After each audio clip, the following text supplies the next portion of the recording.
Okay, here begins the process of audio testing.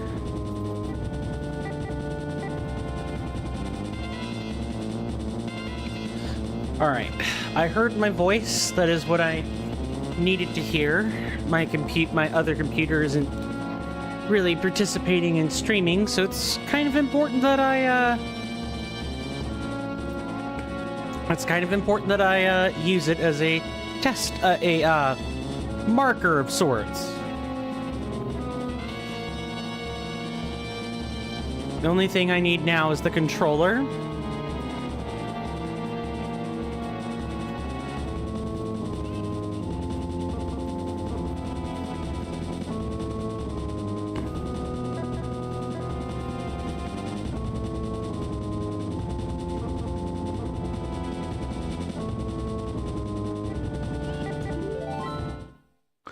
Let's just go ahead and get us off Majora's Wrath again. So, greetings everybody. My name is CoinStamp, and welcome to the start of Time Lost Episode 4, Complex Spikes. Maybe I should fully lean into the whole narrator thing and just mention the episode title. Maybe I should do that. I don't know. I've thought about it. What'd you think? Suave or not? Anyway, welcome on in. How is everybody doing? I hope well. I hope well. But, you know, if not, I'm more than happy to listen. Let's go ahead and make sure some chats are toggled. And while that's happening, I want to take a moment to thank our financial contributors. Everybody here contributes with their commentary, but the financial contributors get just a little bit extra. Thank you again, Raspy, for your $10 donation this donation cycle. I really appreciate it. It means a lot. It's going to go towards a bank fee, if nothing else. Well, not a fee, but like checking account upkeep. The typical stuff you would get charged for with a bank account. Not like any extra fees or anything. Again, thank you. Appreciate that. And I want to thank Mr. Rowan Darcy and Devious Grace for their subscriptions during this contribution cycle. I hope you two enjoy your benefits, the sweet emotes, the Discord privileges, all of it. I hope you guys get to enjoy that. With that, I do want to apologize for being slightly late. And why don't we get this show started, eh?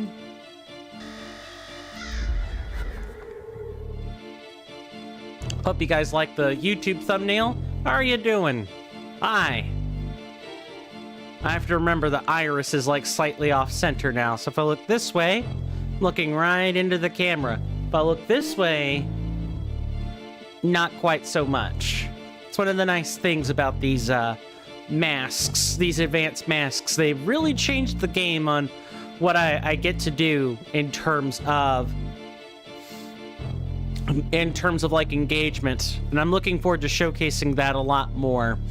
Now, last time, before we set off, we went through Bob's factory. We got the hook shot. We defeated Bob, a custom undead or re-dead Lord of Bones, Ball of Bones, Bag of Bones style enemy. You can find that. I'm pretty sure you can Google like custom Ocarina of Time enemies and you'll get something in YouTube or on the web. But Bob was nice. He hit hard, but he was nice. Then after that, we proceeded to do some cleanup. And eventually we made our way to what is now the Aztec Grotto. Now, I stayed up until 5 this morning to make sure that I knew how to navigate this place. Because, oh my god, this place is awful. Well, it's not awful. It's actually really well designed. But when I say awful, I mean insidious. a puzzle took me over 20 minutes to figure out, which is almost unheard of, even with external help. Also, I looked into the bottle duping. This bottle is intentional. It is supposed to be here. It is the blue potion bottle. If you buy a blue potion, it fills up this bottle specifically first. I would like to thank, in the Hylian Modding Discord, I would like to thank White Knight Justice for their help in that. I probably would have gotten extra lost on that without you. Let's turn that down for my own hearing. And go back to the audio mixer. You guys will have to let me know if the sound is too loud, too quiet. It's going to be a little bit difficult for me to judge that, even on my own. Like, I could monitor everything and it wouldn't matter. We would still find a way to lose audio. So please, help me keep this, like, help me keep this together, chat. I would really appreciate the help. Thanks. We also asked Birdie, and I had half a mind to name this episode Crouching Bow, Hidden Hookshot, or something along those lines, but I don't think it would work out very well. But let me just show you guys the dungeon. I want you to look at how large this place is. Look at it. This is the Forest Temple stand-in, and oh my god, it could not be nicer. The start is just very, ostentatious is the wrong word. It's not luxurious either. Austere? Yeah, austere may be a good word for it.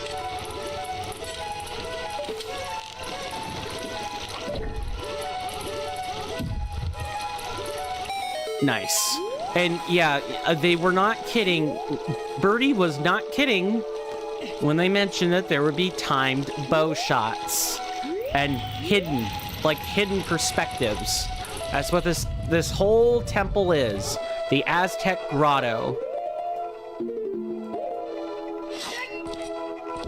Here, and my general plan regarding our arsenal is once we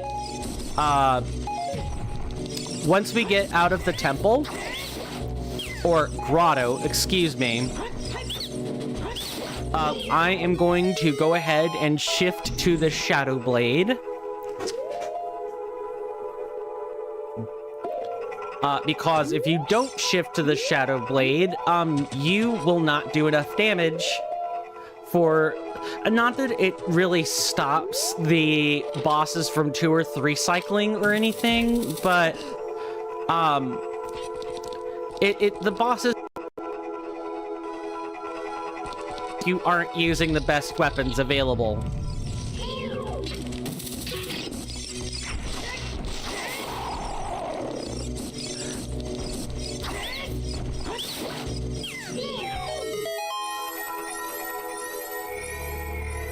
And I'll show you the puzzle that took me 20 minutes. We won't see it until basically right at the very end of the dungeon. I think that was dandruff or something. But it's basically the room right before the boss. And from what I've heard or seen, a lot of people got stuck. Even ZFG, it took him like a full, like 15-ish minutes to get through the puzzle. And I don't even remember if he did it the intentional way or not. I'm pretty sure he ended up having to do it the intentional way. I'd have to go back and look at his like 3-part, 4-part stream for this. But, wow, it's wild how much of a difficulty spike, I wouldn't say the puzzles are difficult, they just get more long-winded. That's really the thing I want to emphasize here, is it gets long-winded. It has a lot of parts. That's all. Okay. Crates don't have anything useful. Got it. So this puzzle here, pretty simple. But the first few initial puzzles are there to teach you how the dungeon works. So if you set the crate down, we've been dealing with, you know, puzzles like this before, where we need to toggle switches very quickly, or at least once or twice, in order to fully advance through a room. Even back in the Dudong Mines, we were dealing with that. The very last room, or one of the very last rooms outside the boss area, we had the very first platform had a blue switch guarded by a BMOS, and we needed to set crates on top of it, or a crate on top of it, hop across, toss a bomb back toward the crate to blow it up to get it to not depress the switch anymore, and then quickly go across the remaining platforms before, well, you got yourself stranded. I mean, you strand yourself regardless, but, you know. So, here, we need to use bombs. It's the only way we're getting through.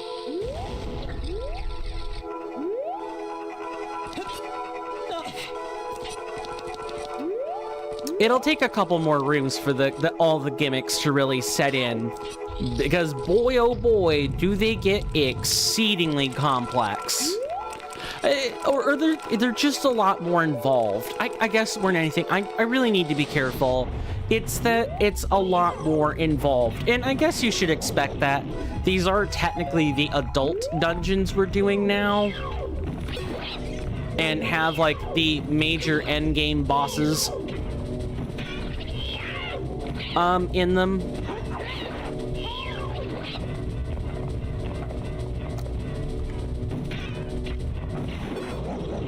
And while you can use your sword, the hook shot is better specifically for dealing with the shell blades.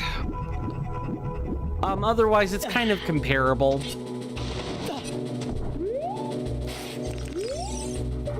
Pretty straightforward so far. You just walk through, take your time with the platforming, and just mine the few secrets along the way. Pretty sure our lovely Gold Skulltula friend is, like, over here.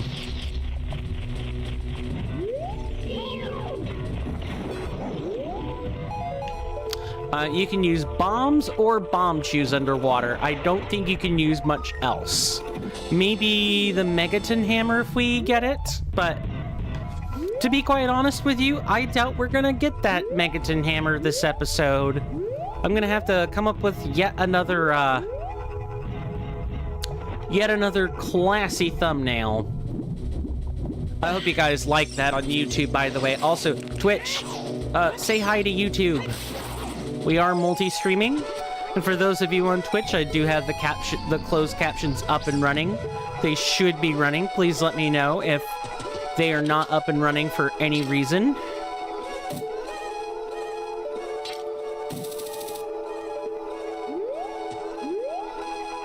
Oh, right. We sink down and hook shot in from below.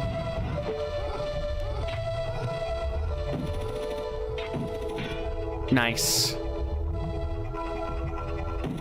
And even then, you know, the first two actual lengthy dungeons are really not quite so bad. Compared to what awaits us at the Undertaker Mansion. You know, the place where Dompe is supposed to be resting? Yeah, that place took me a while to beat. Like I said, I was up until 5:46 in the morning, piloting stuff.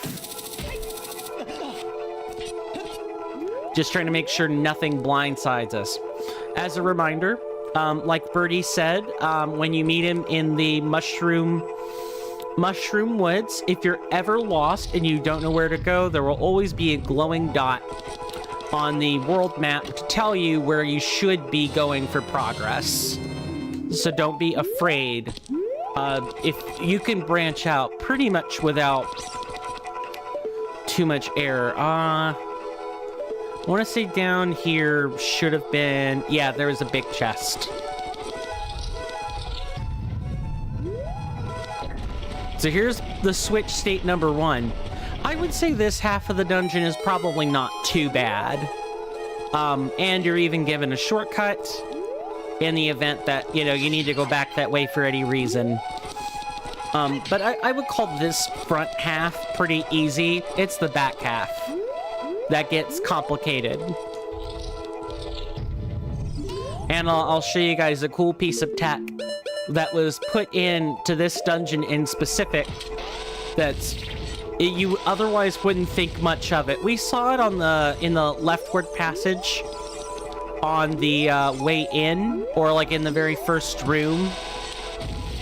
But again, until you know what it does,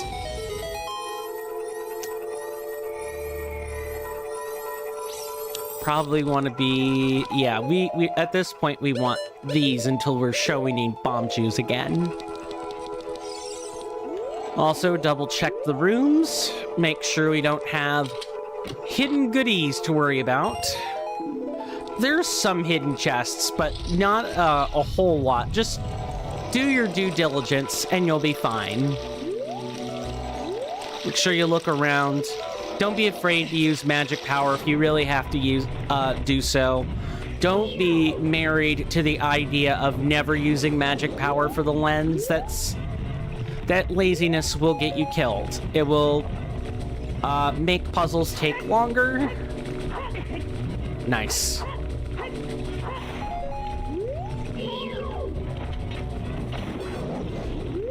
It will make your life less than stellar. So just put your back into it when it comes to the lens of truth or the 3D glasses. All right, here, unlike the last room, we don't have to hook shot up. We can float up like normal.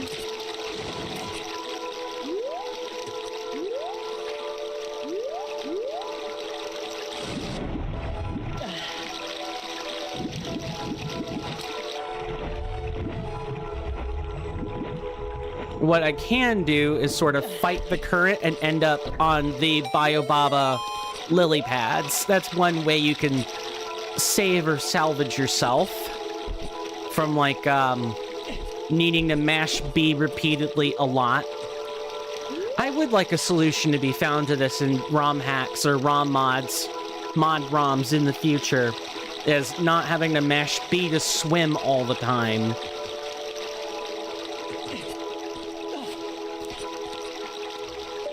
Okay, here and we can do the same thing with the hook shot. Just arm it.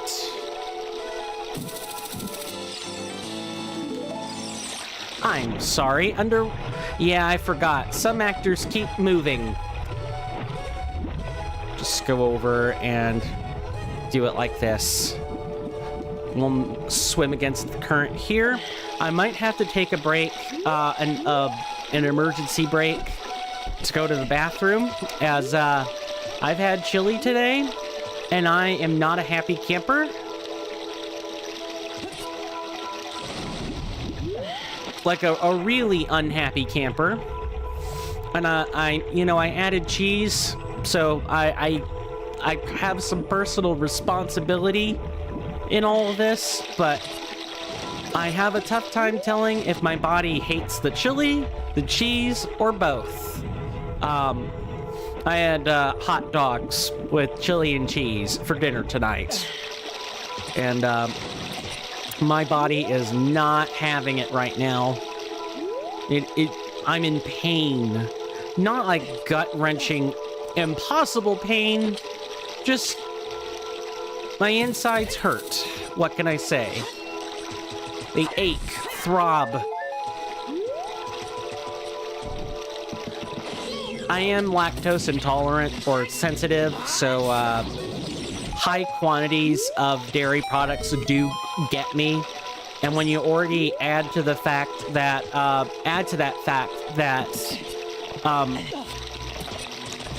if companies do not pre-soak their beans for 24 hours, so on top of everything, on top of my reaction to cheese,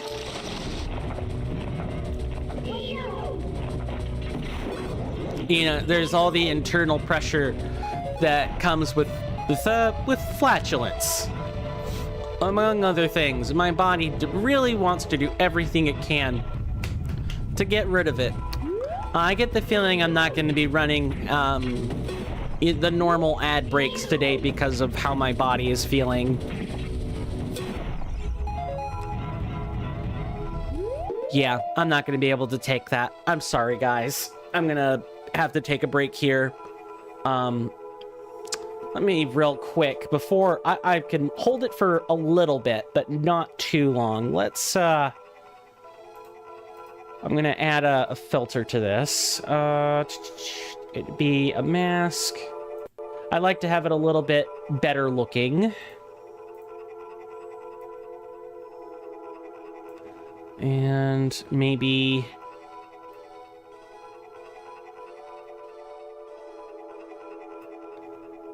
okay, we need to, like, resize the mask. I know what it is. I have to increase the size now.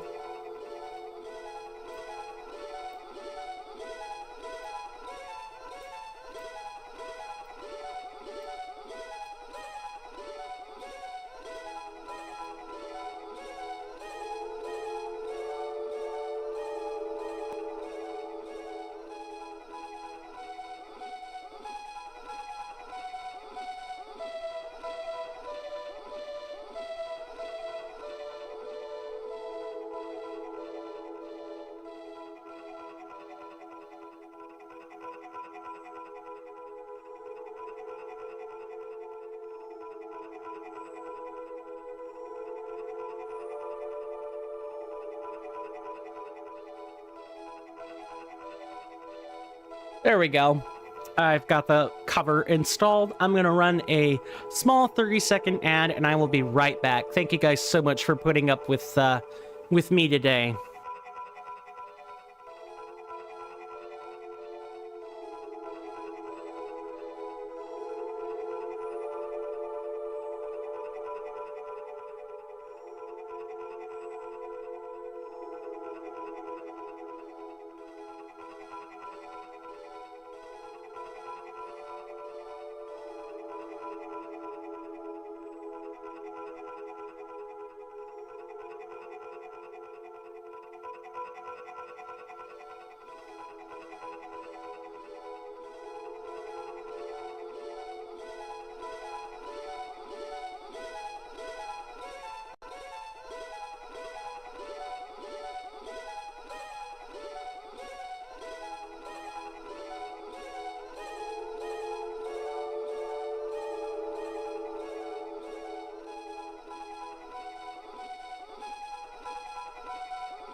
Sorry about that, folks.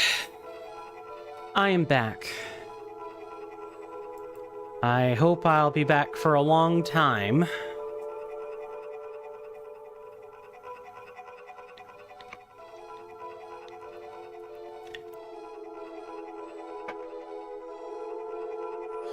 Oh boy, was that trip not fun.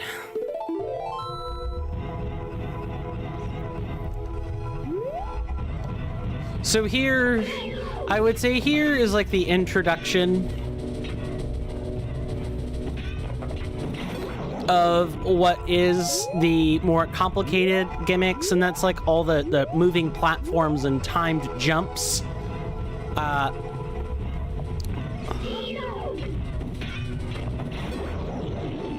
And you'll have switches you have to hit, or switches you have to shoot, excuse me. You'll have times where you need to stop the switch, or start the switches again.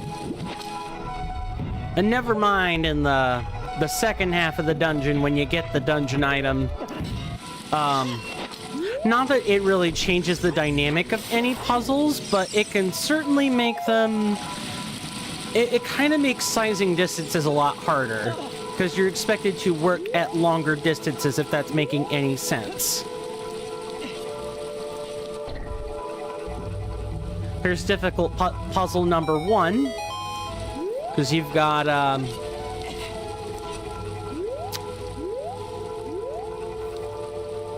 we've got these moving platforms. Now, I could have, like, surfaced at any point back there when we were walking underground, but we would have had to come here anyway. So it actually makes very little difference that we have to do that we did this first.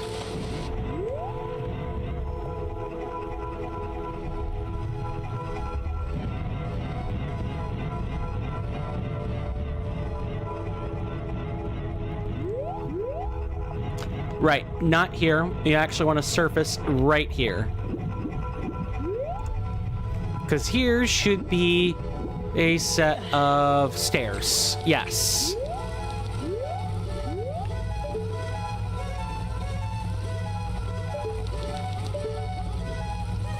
And I want to say there's an eye switch.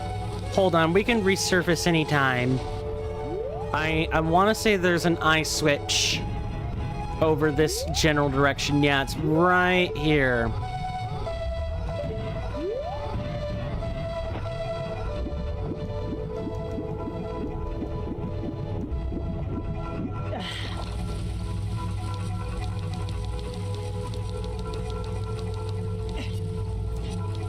So these platforms are not too difficult.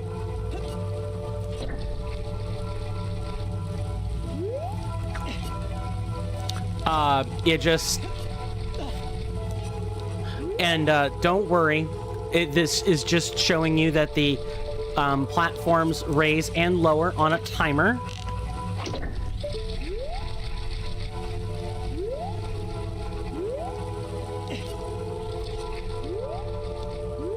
Can I remember? Can I remember what to do next?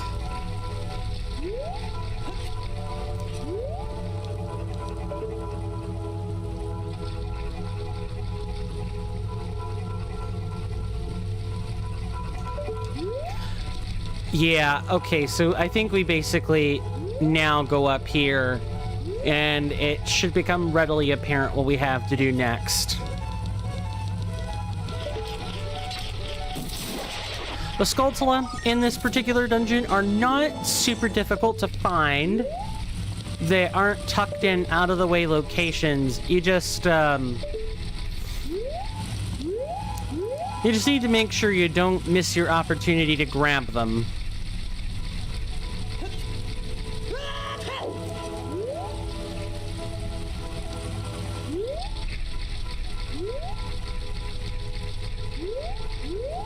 And then it's this up here.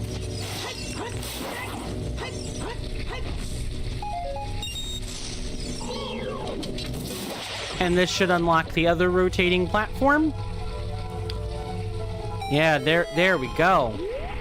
Now you guys want to see some real parkour?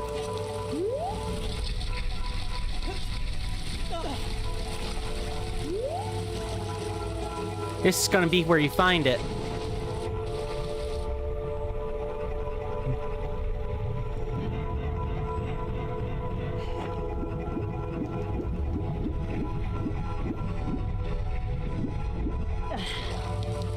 Look at this. So, we have to come up, grab a crate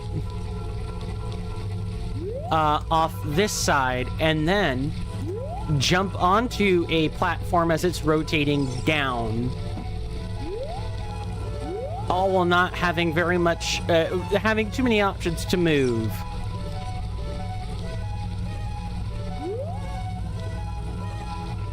Actually, this isn't too bad. I hyped it up on purpose. Yes, you can sue me over that. Come on. I just wanted to dress up the fact that we will be on moving platforms. Oh, the final room before the boss is really insidious on that count. Oh, wait till you see those. Here, we want to just eliminate all the enemies.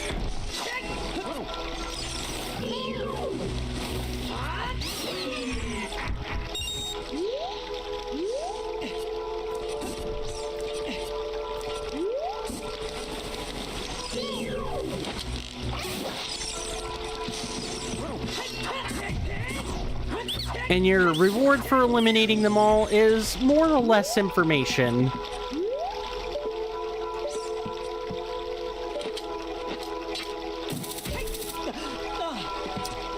Okay, duly noted. This particular platform, don't hook near the top. I didn't have that issue before, but it is certainly noted now.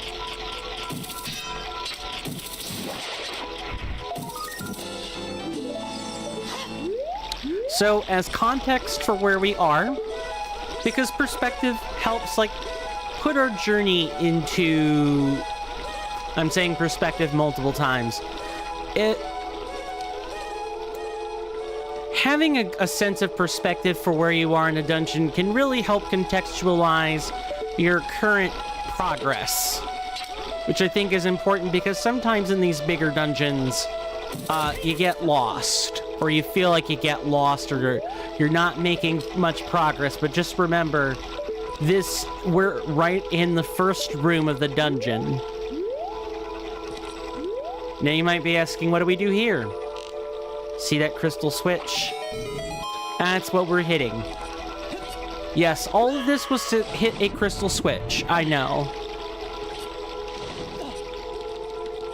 But look, you're working with old puzzle technology. You can only make so many intricate, clever actors before you eventually need to accept the fact that this is has puzzle elements. This game has puzzle elements.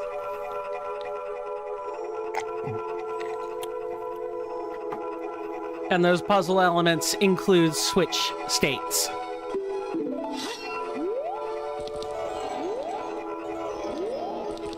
Here's another room for context. This is... We're back in the room where we got the chest. And see, look. This is the second switch.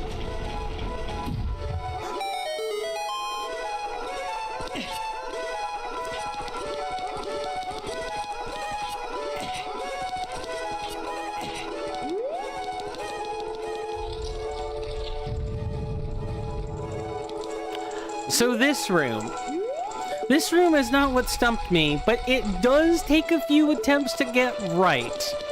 I think walking myself through it, showing it to all of you, will help me do it better than I did during playtesting, but we'll start by clearing out the initial section of enemies.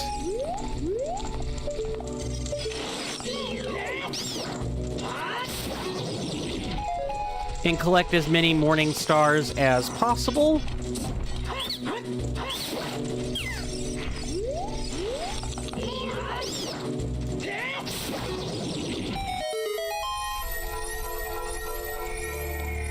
In case we need to use them for some reason, we have them. So now this room, we already got the compass, so the other big chest had to be the long shot.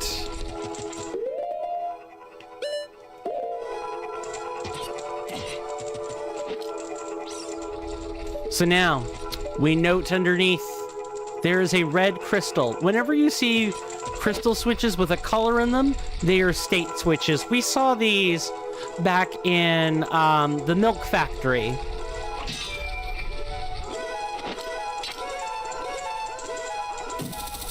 And we had to toggle certain switches on and off. We're gonna have to make this nice. And yes, you can void out. And yes, things get complicated when you void out. Double check the surroundings and then look over here. And there is a gold Skulltula.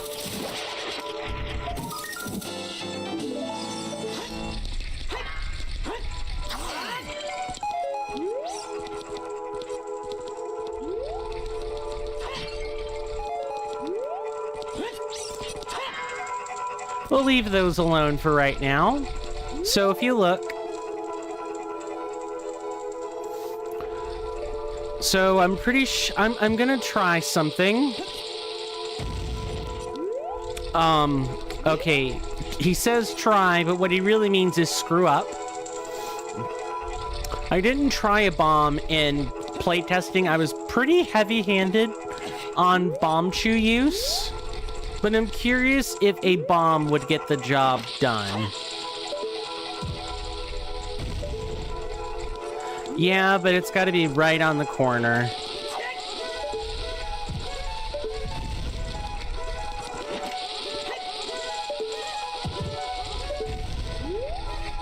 Yeah, it's got to be like right on the edge. A bomb chew is definitely easier in that instance. But hey, I'll take.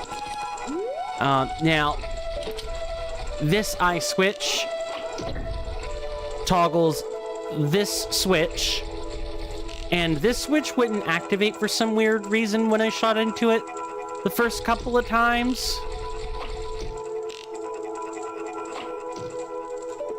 I think you have to be right. I think you almost have to be right in this part of the room.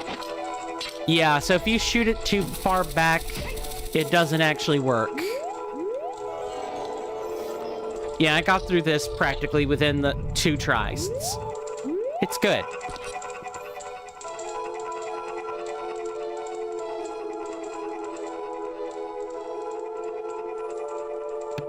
Sorry about that, folks. Wanted to make sure you guys didn't get schnozzed on. I'm gonna come over here and grab this Skulltula.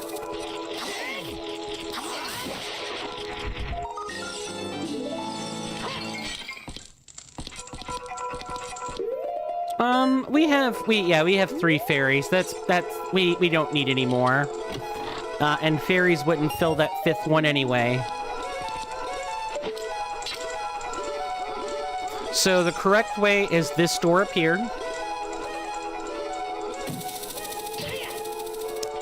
This path leads to one of the points, or one of the things I referenced earlier. See this switch? Or like see this podium? Press this switch. And ta-da! You have 2 halves of a dungeon, ladies and gentlemen. This is half number 2.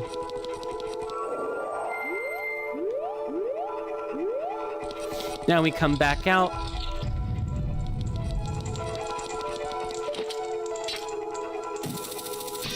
And we head up here, and I'm pretty sure... Is this the big room? No, this is right before it, I think, though.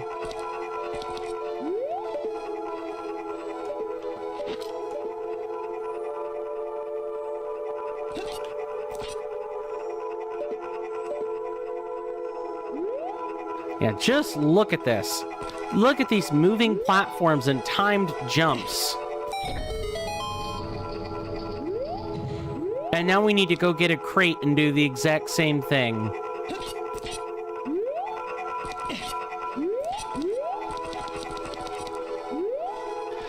This isn't your grandma's Ocarina of Time. Well, actually, we don't need a crate, but we do need to stand on a switch for a second.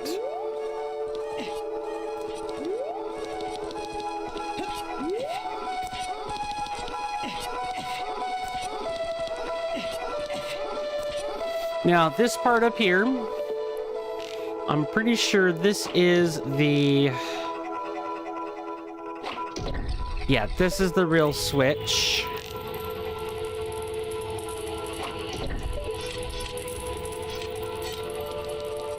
And that's the real switch.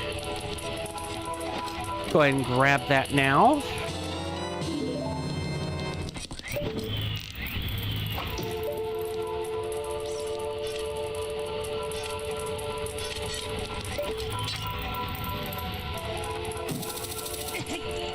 Nice.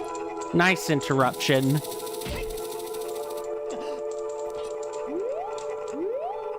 And if you wanted to approach from the ground, you could do the exact same thing. I actually forget, there are quite a few more rooms.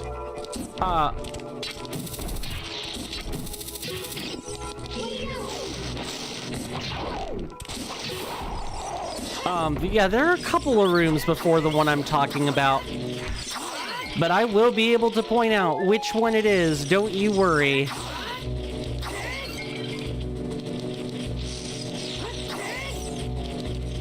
Is that how you want to do this? All right.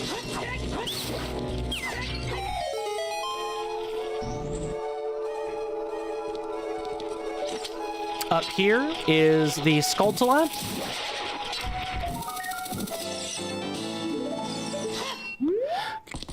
Closed captions? What even is a skull salon? It's not a massage parlor for your scalp, that's for sure. It's this room. Look. Look. Look at these platforms. Look at them. This one takes the cake. You know what I saw ZFG doing when I was reviewing the live stream? Like the previous VOD footage? The mad lad was attempting to climb up here without making this set of platforms spin, which is just nutso. You know, if you've got the skill, I guess go for it. But, and it'll certainly help speed runs, but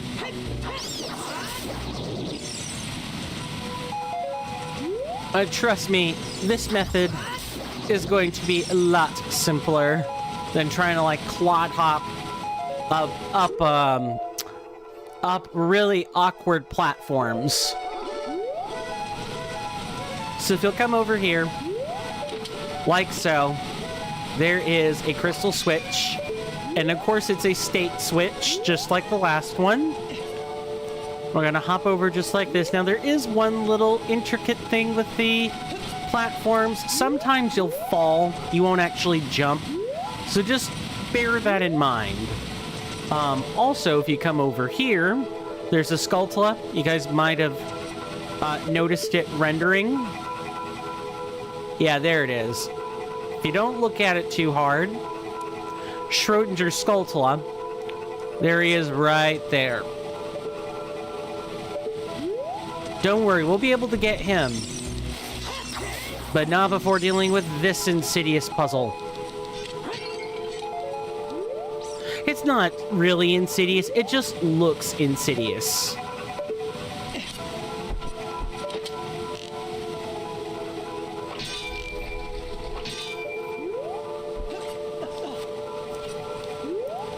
This is actually super simple. All I did was shoot the switch twice. But if you're not paying attention, or you only shoot the switch once, you'll find yourself waiting a long time to get access to the boss key up here. And this is almost always the universal patterning in Ocarina of Time for boss keys, so this really isn't much of a spoiler.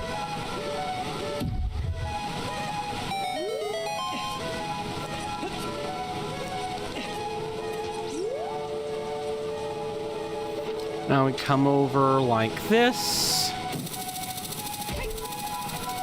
Yeah, I was in here for like an hour. Like, I was in this dungeon for right around an hour, trying to figure everything out. And I think I could probably reduce that to like 35 minutes if I cut out like the bathroom break and everything. Which again, I'm not enthused happened, but you know, what can I say? Eating food that disagrees with you sucks. Before we come up here, we're gonna go back and collect that Skulltula, because of course we are.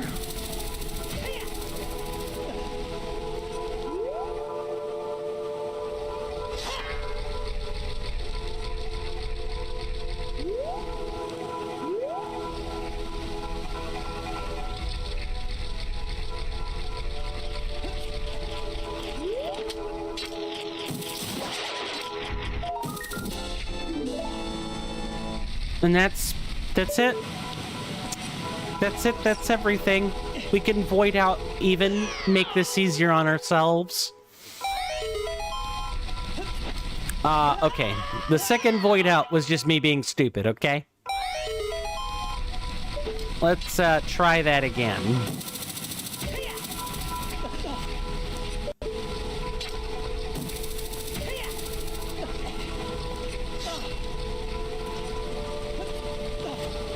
Now you just get through a whole bunch of moving platforms.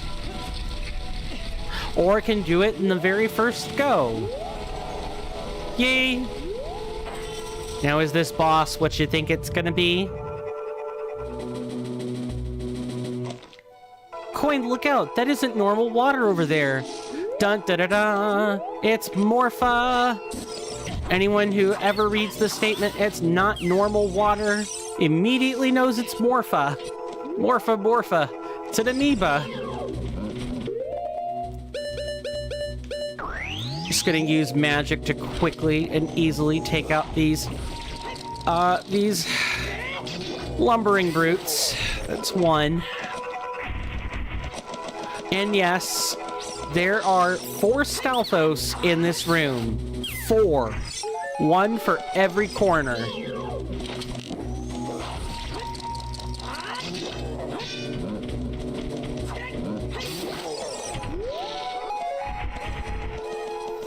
Because Stone knew exactly where people were going to prefer to be.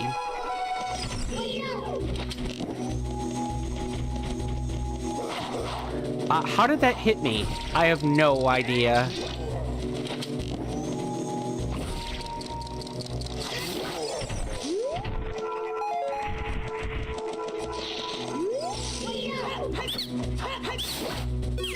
And last Stalfos.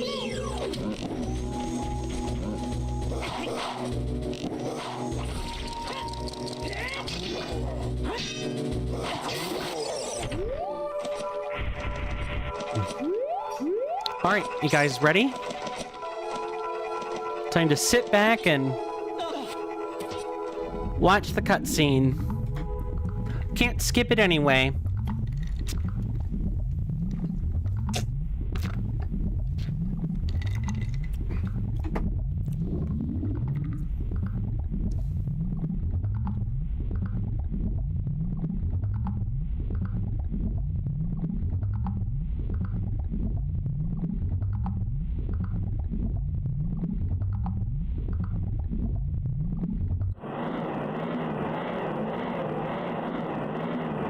Hydro Demon Morpha.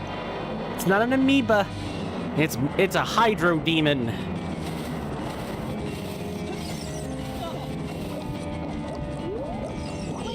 Now, I'm curious if the corner works. I didn't do it in playtesting, but I'm pretty sure this corner ain't gonna work.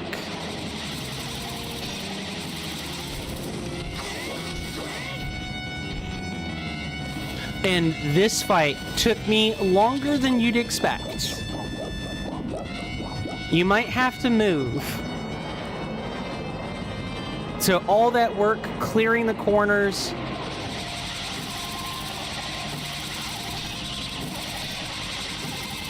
Oh, come on. Thank you.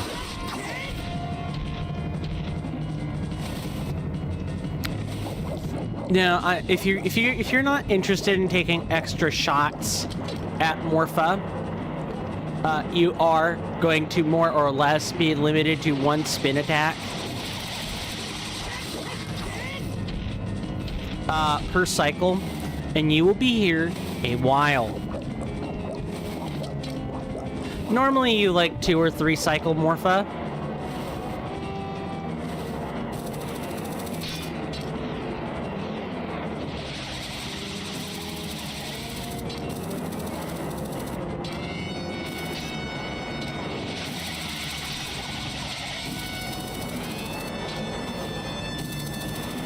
And look at this. Look at the AI.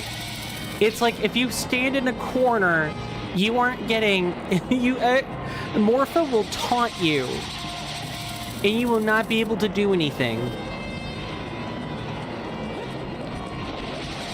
You actually have to get out of the corner to deal with Morpha. Isn't that just fantastic?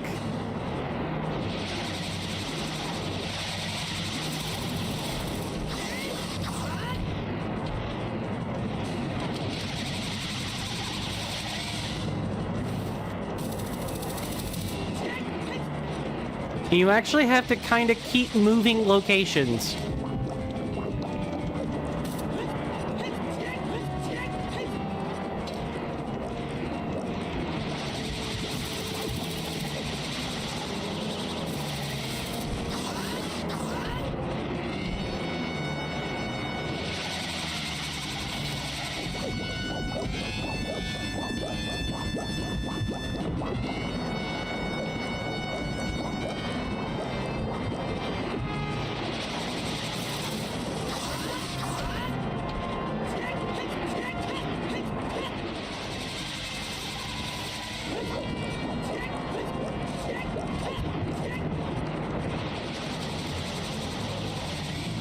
Now you can pick a corner, you can keep moving throughout the corner, but...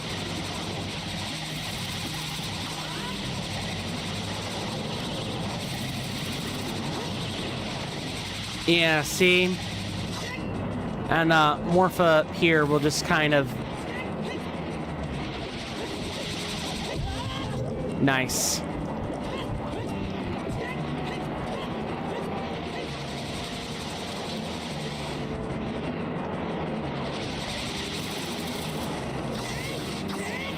Morph ain't too bad, all things considered. But if you're gonna bounce around, buddy, you better be prepared for me to get ya.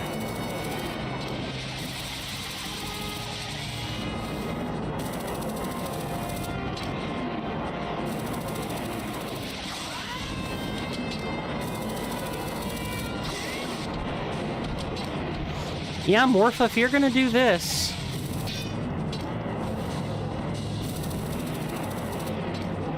then you're gonna find out real quick that doesn't work. As annoying as he's being.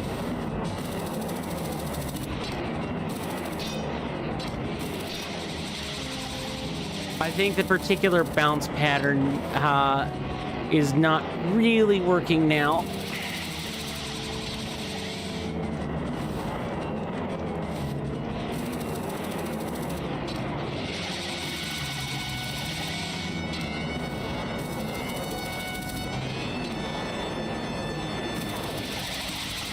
Oh, come on. It was working before.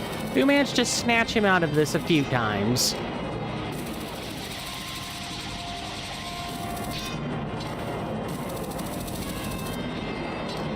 I think I'm gonna have to actually lure Morpha. Yeah, let's go ahead and lure Morpha and not waste time.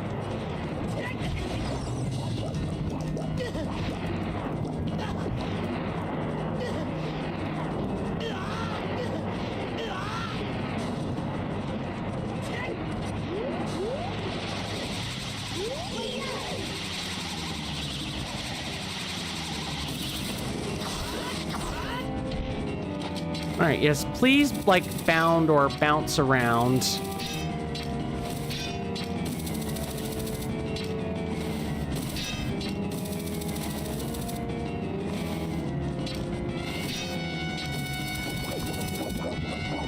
It's far easier if you just play the game the boss is wanting to play with you, rather than, you know, trying to get cute. You really do lose out on less time that way.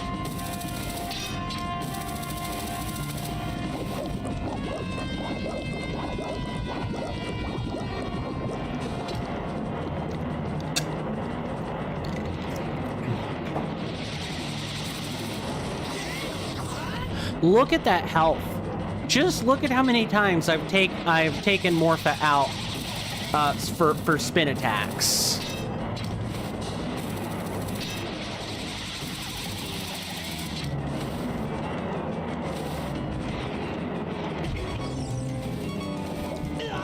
I believe we are dead, but I'm gonna keep trying to escape anyway.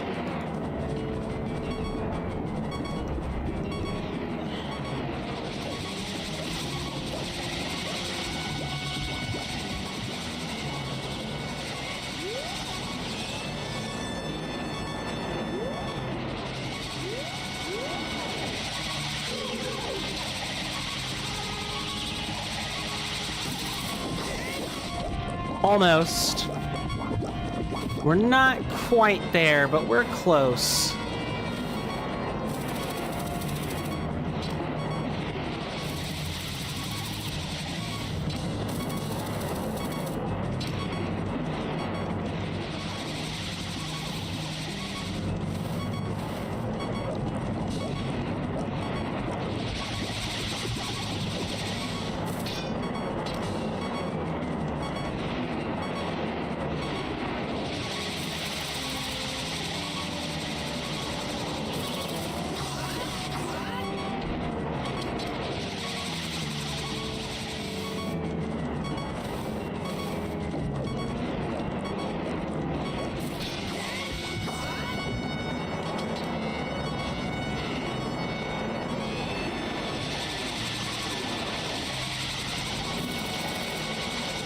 You kind of have to wait for it to be near the beginning or the end.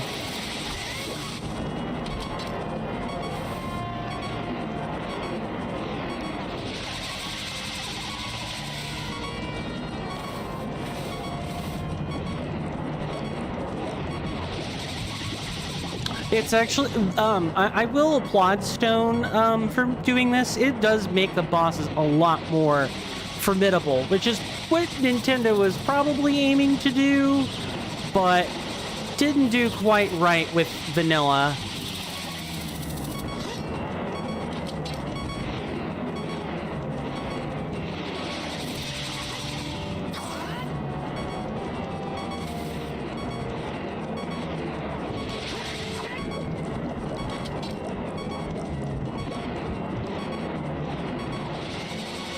Okay, here he comes.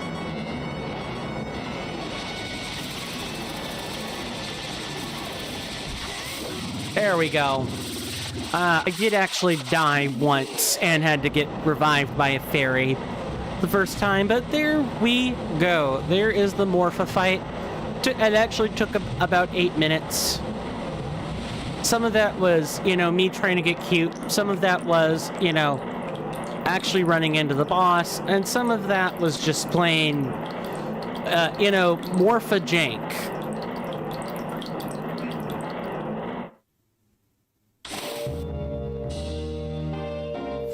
And if you were looking for some kind of reward for your trouble, don't bother. Because there's nothing here except pain and misery. That isn't true. But I chose to wax poetic there. I will show you guys the extra reward you would be getting. We received the Aztec Medallion.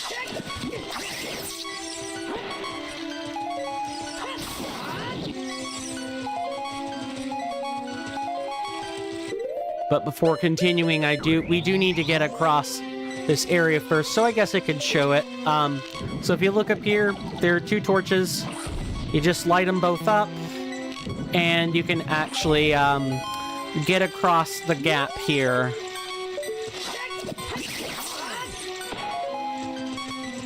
Which I'll go ahead and do now.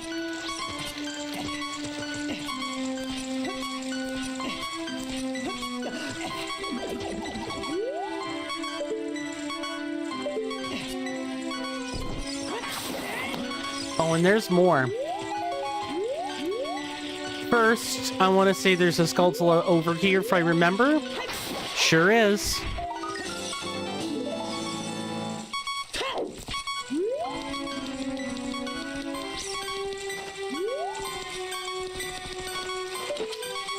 And if you look up, there should be a little tree right there. You just hook up to that, and that is how you get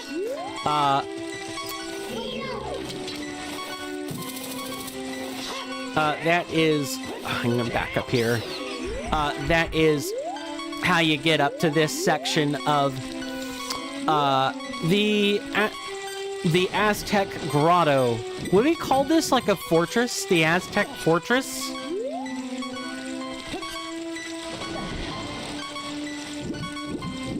Okay, and oh, right, I remember. You look back here, and there's a switch. I want to say that one is only activatable by spin attack, but I do not 100% remember. But what I do know is trying to get up this ledge has been very irritating. One of the reasons I have not quite taken the break yet is I would like to not have beeping be your constant companion for 5 minutes.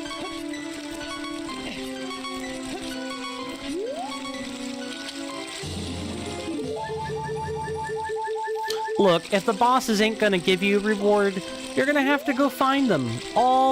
Find a reward all on your own to make the trip worth it.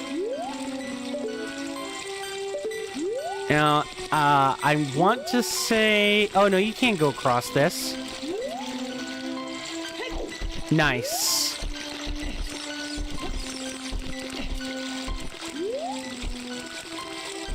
We're gonna have to take a second and get back up there, because I'm fairly sure there's something over where I was just at. And then we'll take the break. As promised. And we all can get up and stretch together. Yeah, try getting up that, conjured platform, my friend. The choo-choo jelly. That ain't happening.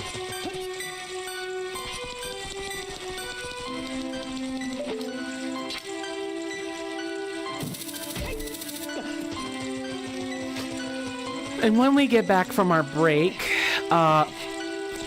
we will be able to kind of go along and clean up some of the stuff that we were having trouble cleaning up in the beginning. You know, missed opportunities and all that. It's over this way, coin.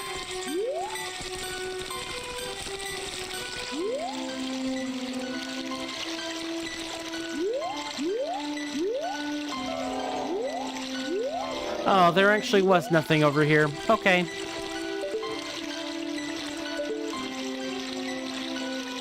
Well, I'll leave you guys with this pretty image. How's that sound? While I take our break here. We take 5-minute breaks around here. And usually, I have to remember it's over here. 5 minutes. With 90 seconds of ad time for people on Twitch. Thank you guys again so much for hanging out with me. I really do appreciate it. Time lost has been super fun to stream. And I also really want to thank Stone Bad Gaming, or Stone Bad Luck, and the 18 other contributors that helped him release this.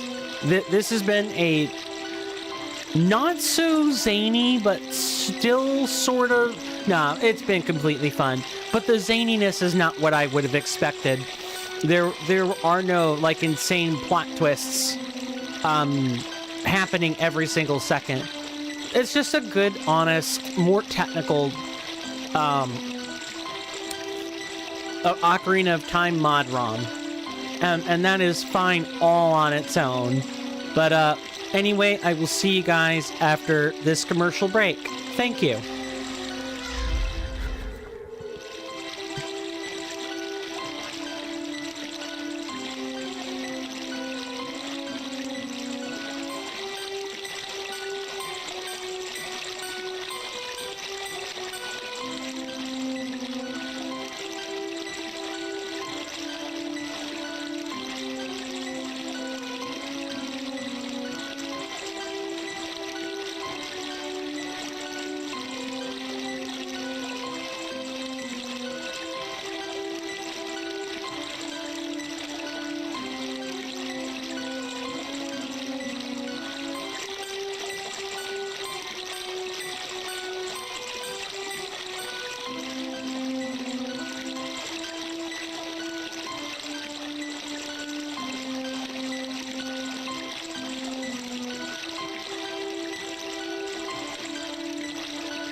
Sorry about that, folks. I had to go manage some laundry. That took me about 2 minutes more than I rationed out for. I was also trying to locate my phone at the same time, so that added to it a little bit more, but probably by about a minute. Thank you again to everybody for hanging out with me, and hopefully you enjoyed the commercial break.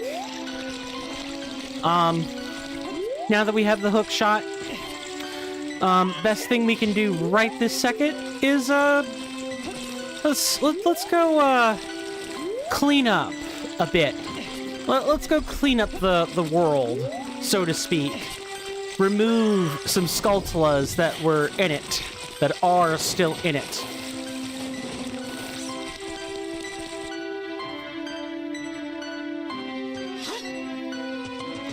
Trying to think if there was anything we could particularly do.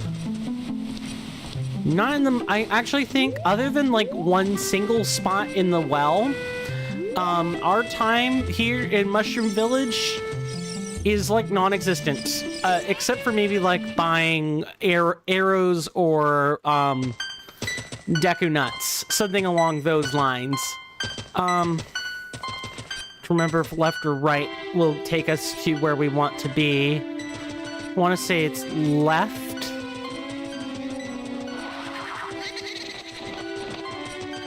Yeah, it's left. We want this way.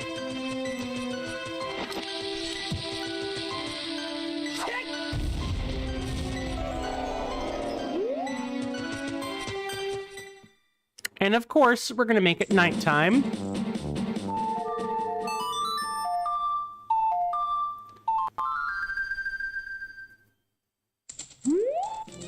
We have the long shot, so we can grab some goodies.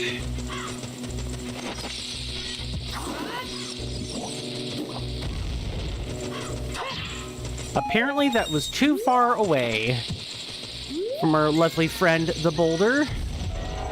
These boulders always come back, too. We get nothing for the trouble. I want to say one of the paths with the sprouts takes us to some uncharted territory. So we have this area up here, which we got a gold Skulltula token from the Skulltula sitting right up here on this ramp. And now you can use this. You can alternatively just hookshot this torch directly, and I'm pretty sure you can even hookshot that torch over there. There are quite a few different avenues you can go for getting up here. I personally prefer this one. It's a little bit safer, if long-winded.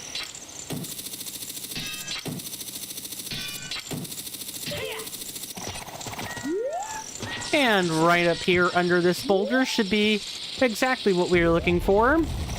Ta-da! There's one lovely heart piece. We're also going to make a pit stop in Valak Village, because there are a couple things we can grab here.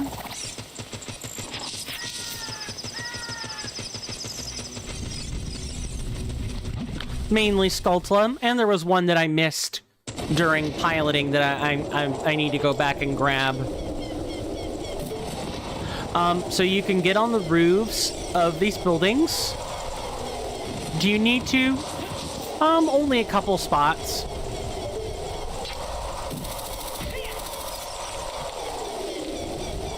Not this one. I think it's this one over here.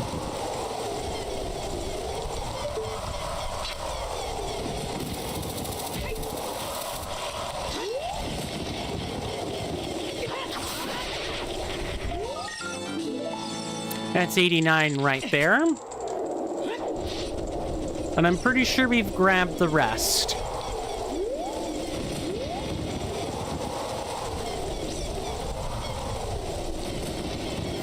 That's it. That was the only one we needed to go grab. That one right there. We already got the rest of the goodies from this place.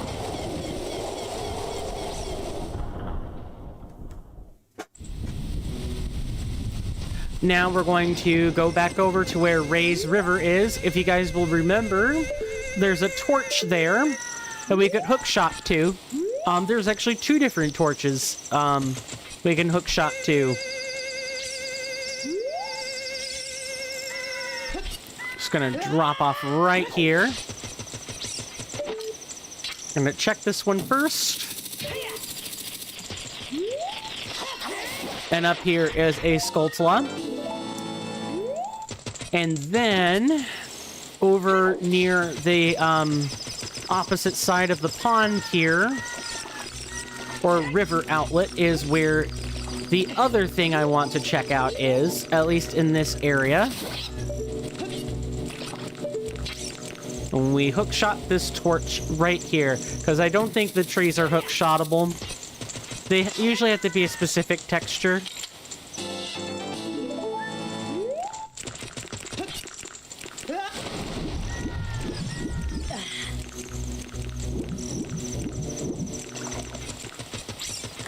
And I believe that is it in terms of stuff we need to clean up right now. There is one thing that we can do at the Forgotten Castle, but we might as well do it when we're going to the Forgotten Castle. Now, I said I would show off where we're supposed to go next. If we look at our glowing dot here, we're supposed to go to the Dudong Mountain. It's the next place of progress.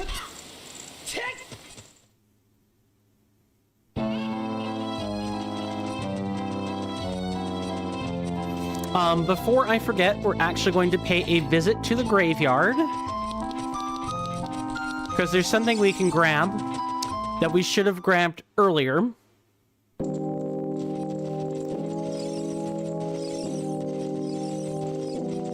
And I believe that is...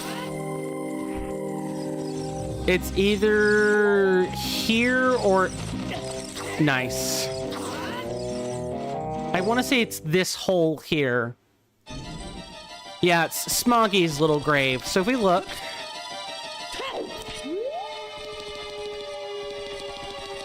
there was a switch I missed when I was showing off Smoggy's cave the first time.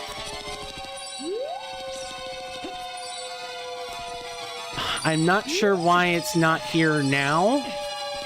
Maybe we already pressed it at some point. I think that's what's happened, is we've actually already pressed it.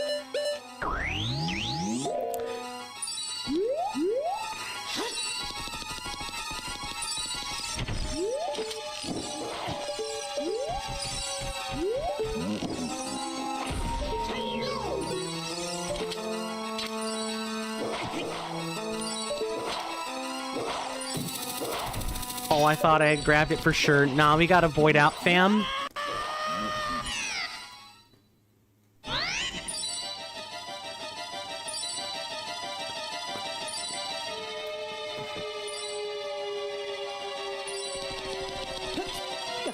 Nice. I'm not sure why this is starting triggered all of a sudden, but whatever.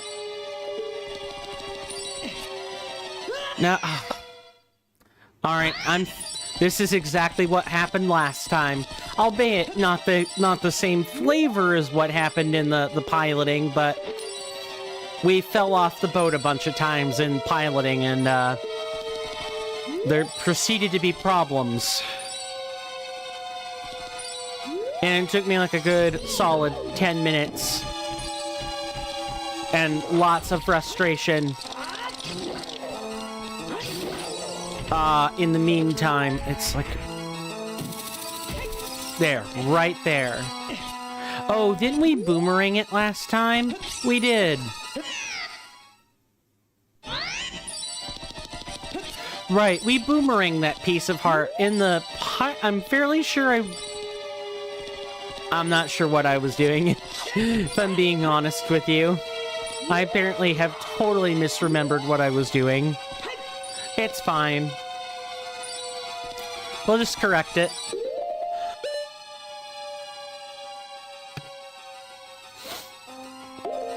Okay, I hope nobody heard that, but...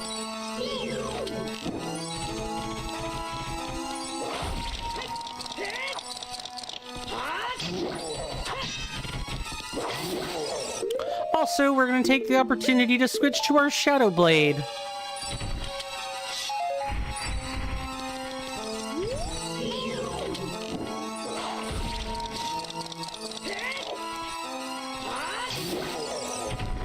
Because we're gonna need, we are gonna need it. I did the entirety of the next region and some of the next dungeon without switching to the Shadow Blade. It sucked. And I promptly switched as soon as I figured that out. So what we want to do is come over here.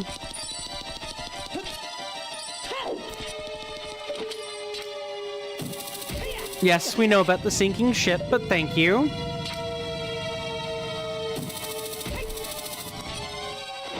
And our reward is...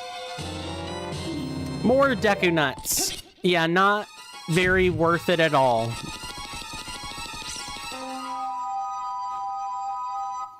Hugely not very worth it. But it's fine.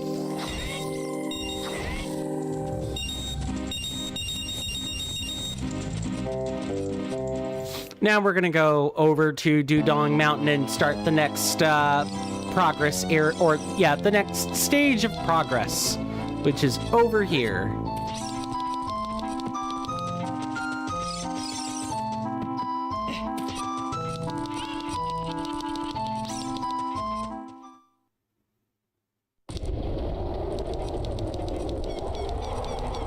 Now, one thing I was looking for was something I had glossed over in the earlier portion of the playthrough. I think episode 2 is where we came into this area and just did not do anything.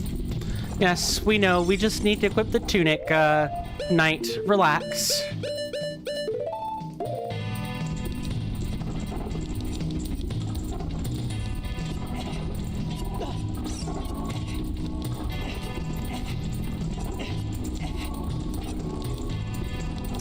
Okay, and it's this one right here. There's a hole right here. This place is a maze, and we're looking for Gold Skulltula, is what we're doing.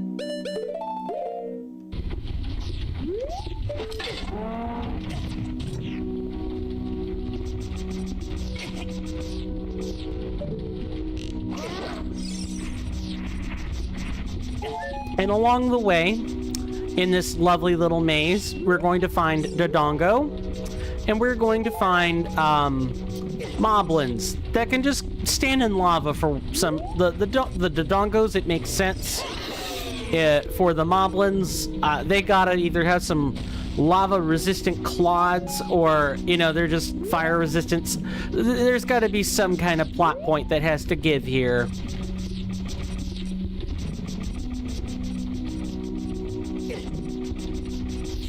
But essentially, we're navigating this to get to a Skulltula. Or a Skulltula, depending on how you want to say it. I've heard people say it like 15 different ways. Exaggeratively, but I've heard at least 5 or 6 different ways to say it. What am I doing? I'm getting lost is what I'm doing. Let's not get lost. Let's get found instead. Lost? Don't be. Get glad. Alright.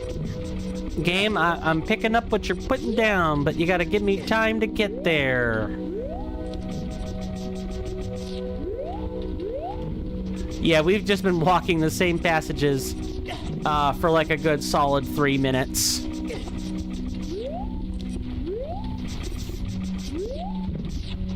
It's here. It's here. And there's a rock, right? Yeah, there's a rock. It'll keep us salient in hearts. Maybe it was left when I thought it was actually right. Okay, well, I guess we could fix that.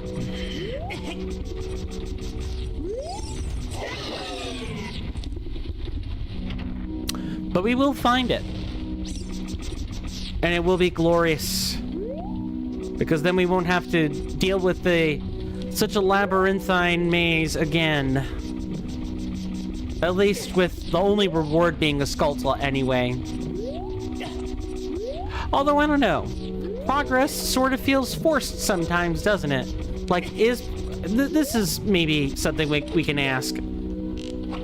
Do you guys see progress as a reward or not?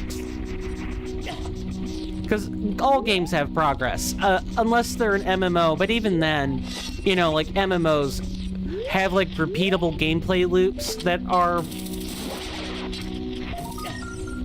nice. Even MMOs have gameplay loops that qualify as making progress. For example, I would say working toward the next raid or next tier of progression in World of Warcraft or Elder Scrolls Online, or insert any other MMO here, is making progress. Because you always have stuff you have to do to get ready for it, right? With raids, you kind of need to grind up materials, make sure you've got your consumables ready. You have to make sure... do I want to go get a ferry?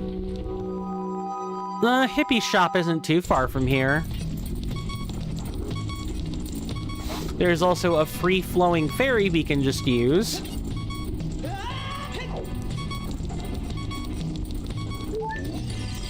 And we'll need 2 of them, but this is fine. Absolutely fine.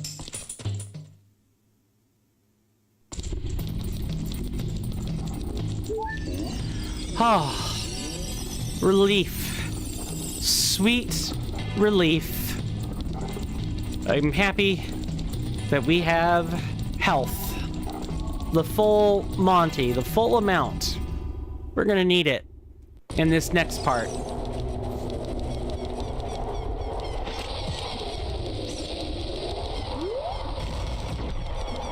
I definitely remember there being a hole you could go into.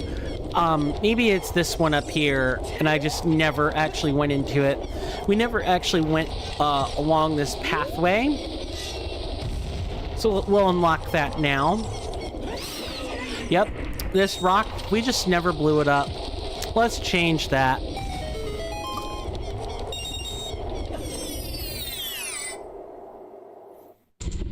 And inside we have combat galore. We don't need that. We can use bomb chews and blue fire arrows.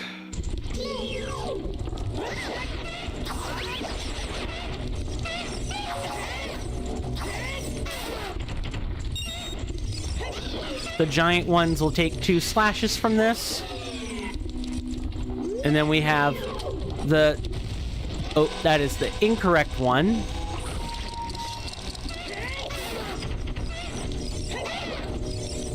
And again. See? Not difficult. I mean, if you could even come in here with a Kalki's dagger and probably do it. It just takes some effort. And you'll be going through a lot more resources. And our rewards in here are the classic heart piece and Skulltula, gold Skulltula token combo, which are good rewards to have in grottos. It's always nice to be able to say you're making progress in side areas when it comes to video games. All right, and we grab the heart piece out of here.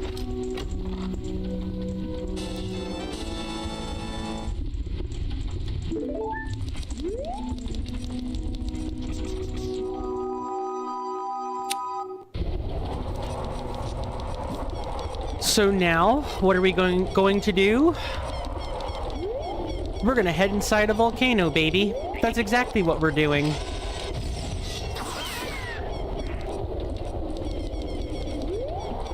Look, the progression follows roughly a standard curve.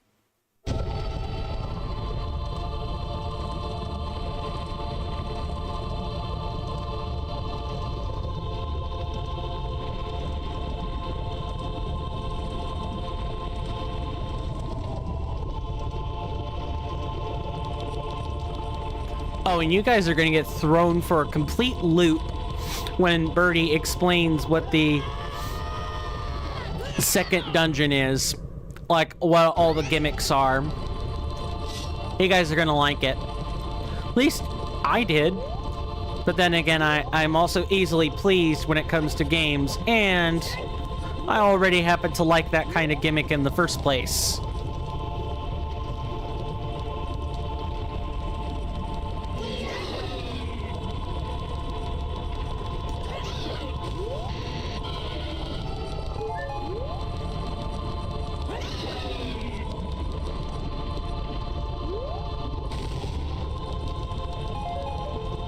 And I'm here to show you how not to get tripped up by this game's wily ways and devious mechanics. I'm here to keep us salient. That spot over there, I could show it to you. It'll give us a lower return point if we void out. Because this lava will void us out. As I unwittingly demonstrated right there. Oof.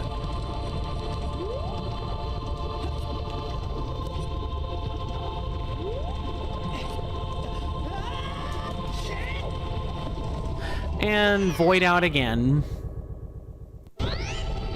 Oh, this game has fall damage, like scaling fall damage, not just any kind of fall damage.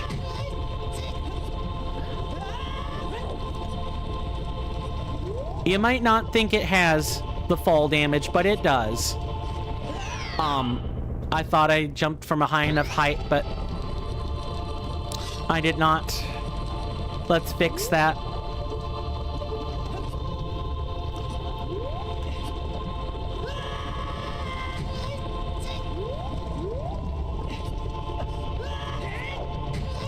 There we go. So if we come in here,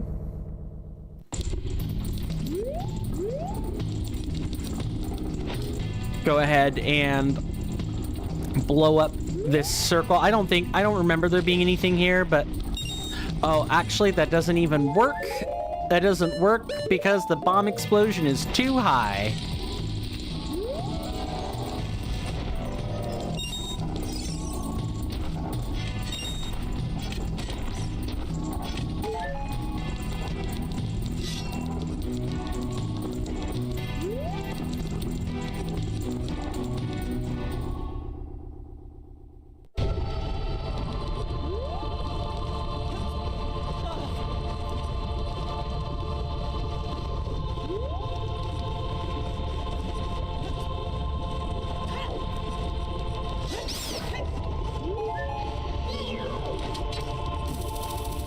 Oh, come on. It was right there. Okay, whatever. Well, we're gonna want bomb chews. They're they're the easiest explosive for dealing with snappers. You can use regular bombs, but you have to be a little bit more precise. I find bomb chews are a nice, easy convenience.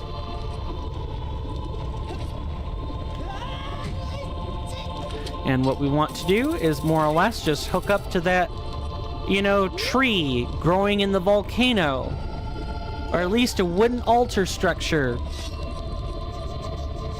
And we want... I don't think a bomb blows this up. No, we need, yeah, we'll need a hammer of some kind.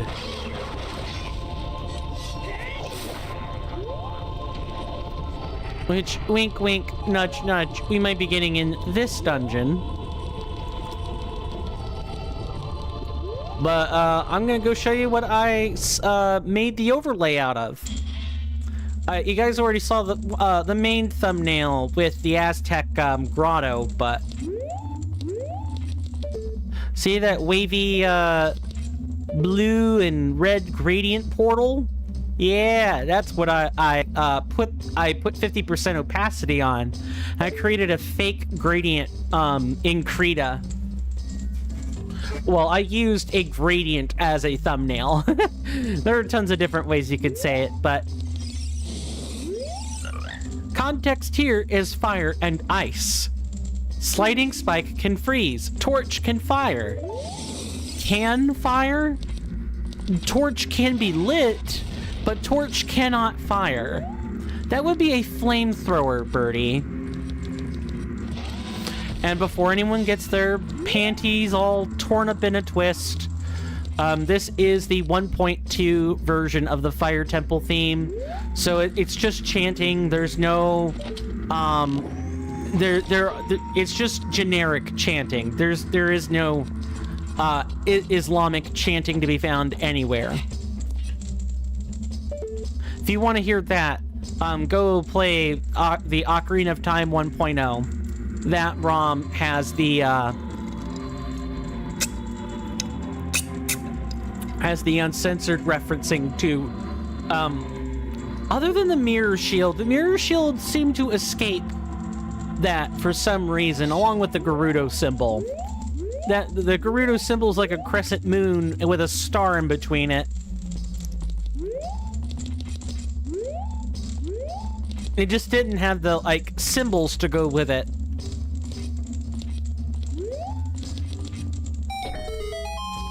And of course, as you can expect, we will be floating between going between the Fire Tunic and, the Goron Tunic and the Zora Tunic. We will be flip-flopping inventory every which way to deal with the entirety of the volcanic temple. I really think this could have been a missed opportunity, or this was a missed opportunity. They could have called it, I don't know, the Frost Flame Temple, the Cryomagma Temple, something along those lines. Of course, this is not calling it something that alludes to both halves of the temple. Or dungeon. It's just kind of, it's a nitpick for me. I'm not, like, upset with Stone Bad at all. Whatsoever. It's their hack. They can do whatever they want. I just know if I were in charge, I would have definitely given this place a more apt name. But maybe the name of the Fire Temple was hard-coded or something. So, what's to say? Is there a switch up here? I remember having to do something in the piloting.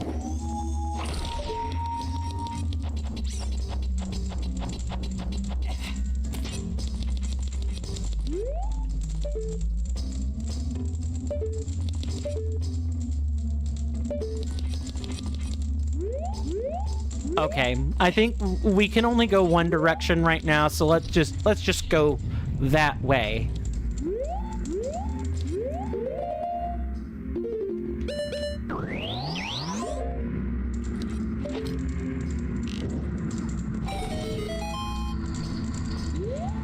Now, one of these lovely guys is fake, and it's this one.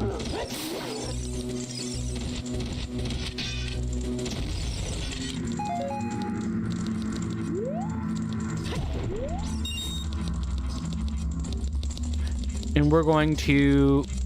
I'm pretty sure this isn't like an unsafe switch to set. Yeah, we're going to be pushing quite a few things in this dungeon. Best get used to that.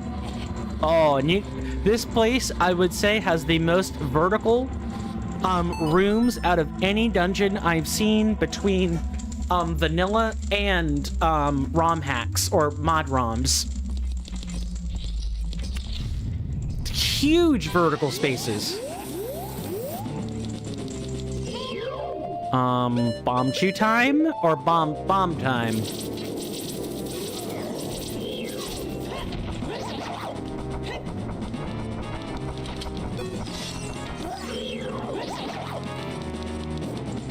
2 stabs from the Shadow Blade is enough to take it out.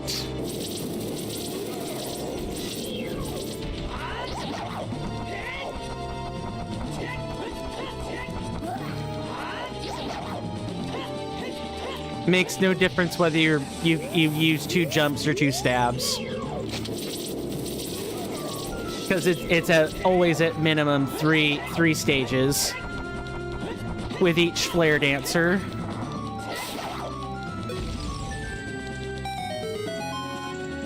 And there are a couple of really devious switches hidden throughout. So you're like, okay, but where's the reward? Well, if you look up there, guess what? There's an ice switch up there.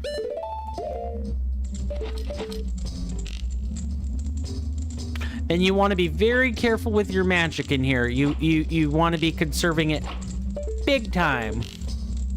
I think we have to be just a little bit closer.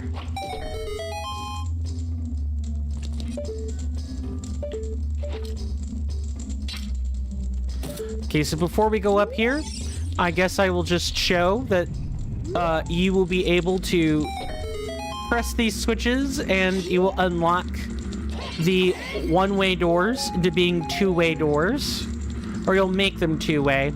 Look at this. Nothing much more to say there. Now we're gonna go up here and access the rest of like the first half of the dungeon, I'd say.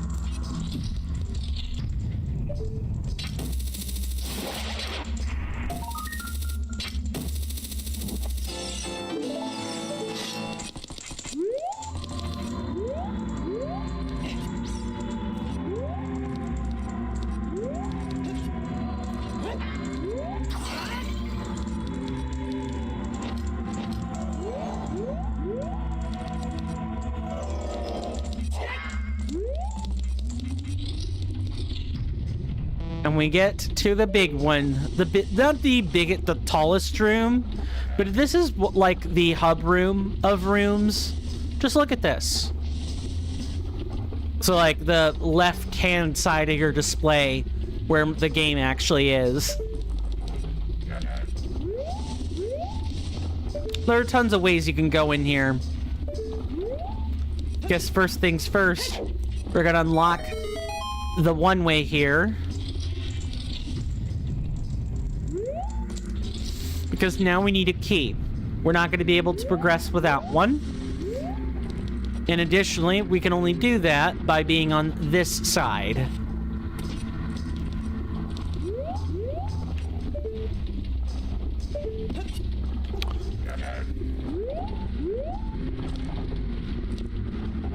Okay, here I'm pretty sure the correct answer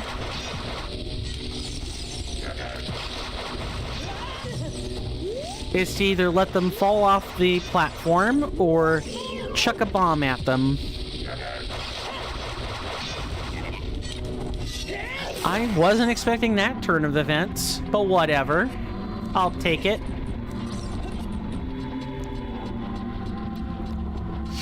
Sometimes on the ceilings will be magma or cryo slugs. You just, at this point in the game, you should know how to take them out. And there is a Skulltula in this room over near these platforms.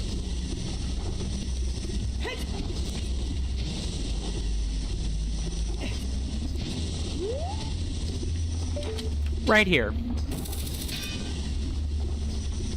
We'll want to use our arrow to take it out first.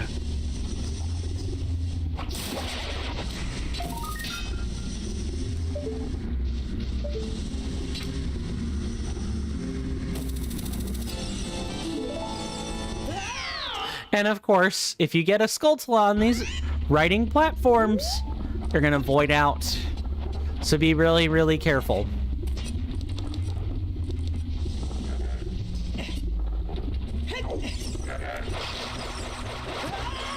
Nice.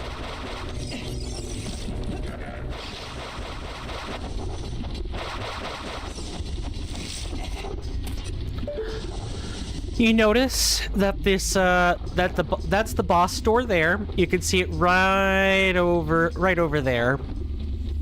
Right towards the center. There's no boss lock on it. I want you to make note of that.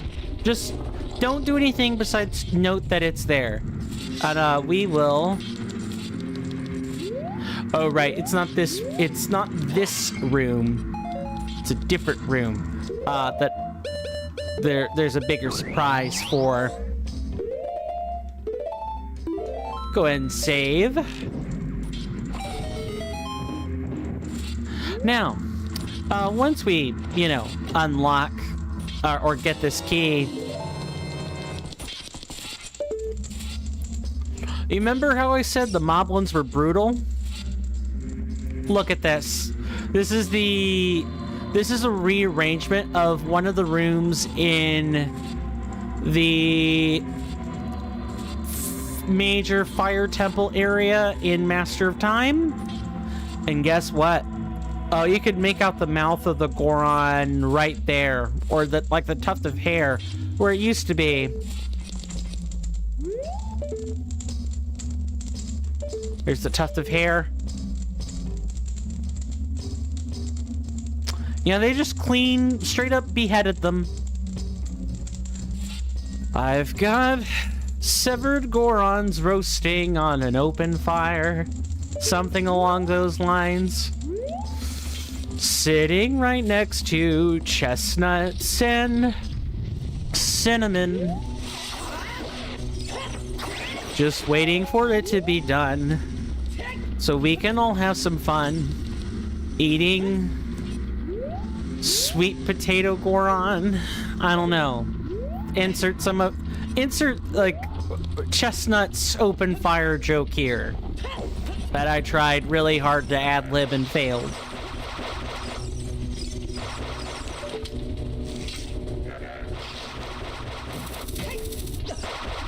Nice. Extra nice.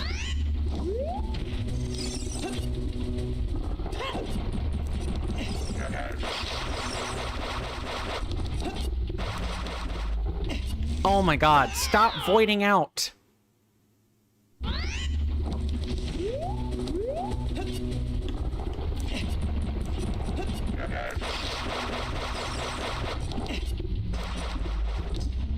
Okay. There we go. Now we just climb back up and go out through this door so we can unlock the big room. The really big room.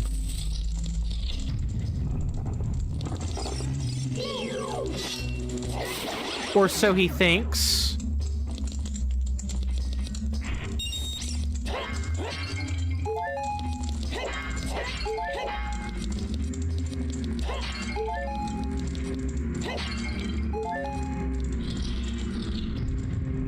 So it looks like we're going to be...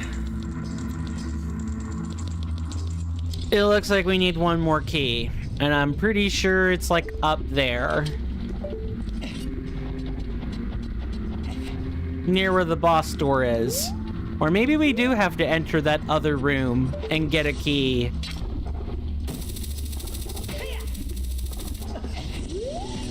I guess we'll be finding that out together. Because even though I did all the piloting, I apparently did not do it well enough to remember everything.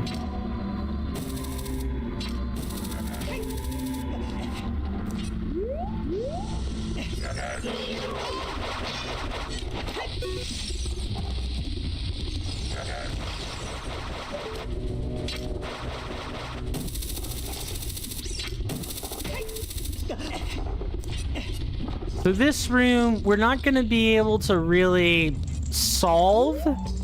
I'm quite sure I'm forgetting something now, and I just don't remember what it is. Because if you look, up there is a rusted switch, right?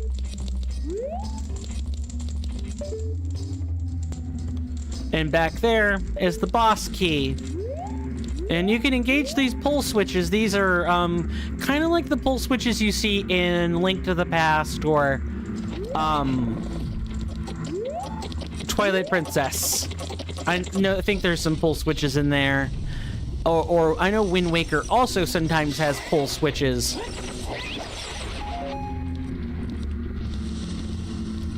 I guess we're gonna have to be figuring out where we want to go here, ladies and gentlemen.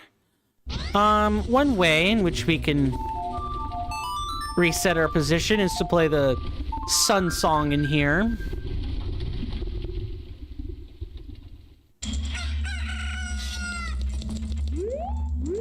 And we try again.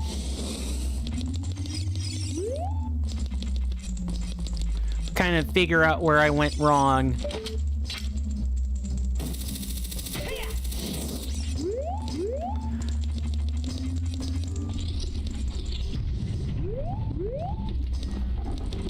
It's gotta be like one of these rooms in here that I just did not complete a mechanism properly.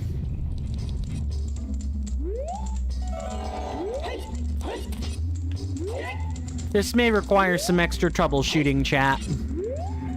While I'm at it, I'm gonna go ahead and chill while I get to a point where we can take a break.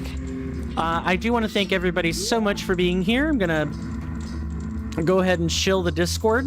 It is the place to get schedule updates and share so much more with one another. I release thumbnails here as a contributor benefit and all that fun stuff.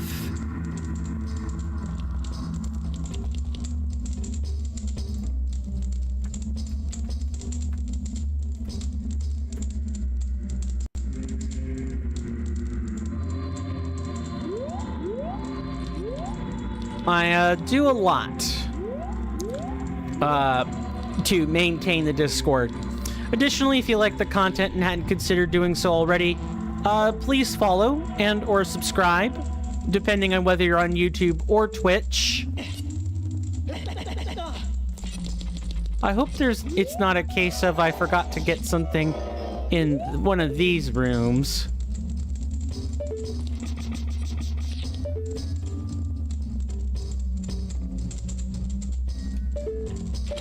I hope not.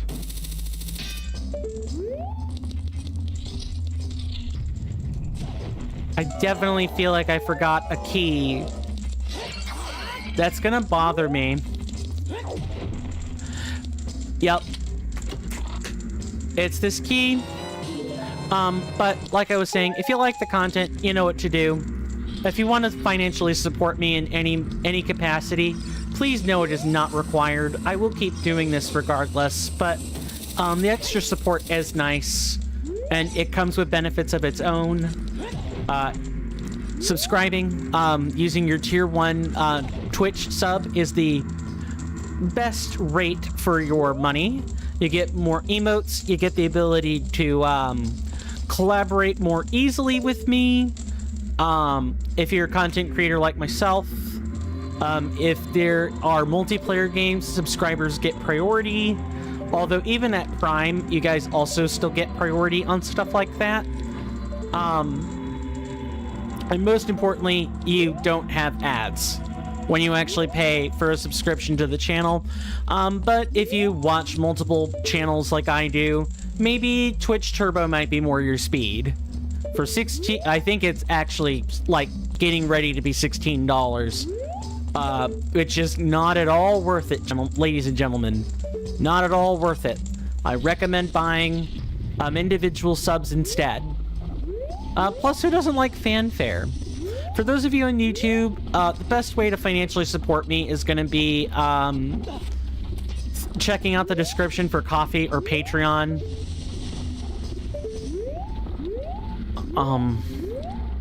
Oh, right. Yep, I went the wrong way again.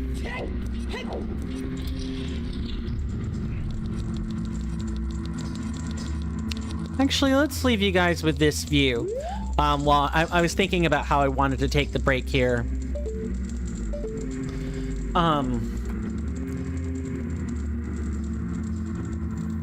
Sorry, stretching. And YouTube, I really recommend joining the Discord.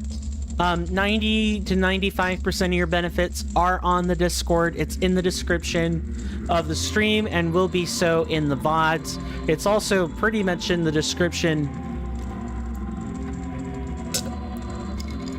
of most videos I make on the YouTube channel. So if you ever want to join the Discord, there's a pretty easy way to do it. I highly recommend it. Well, I'm not the most active person on it, mind you, but it is something I'm trying to change. Slowly but surely. One step at a time. When I'm not also trying to network at the exact same time. But anyway, thank you guys so much for hanging out with me. We're going to take a 5-minute break now. And when we return, we're ready to basically more or less tackle the second half. There's one or two things standing in our way, but we'll take care of those no problem. See you guys after the break, and again, thank you.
I'm back. Sorry about that, ladies and gentlemen.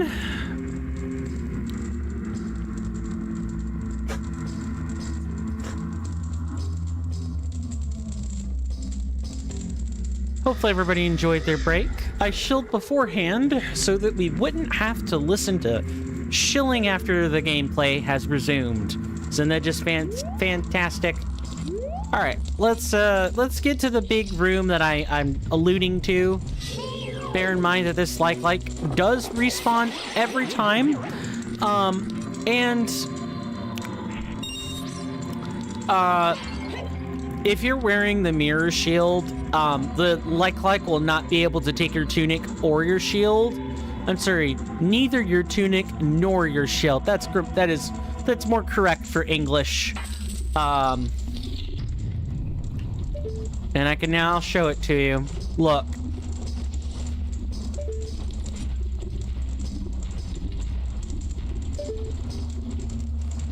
Look at how huge this room is. And we have to get all the way up there. And if that weren't bad enough, this room lags when I pull out an ice arrow.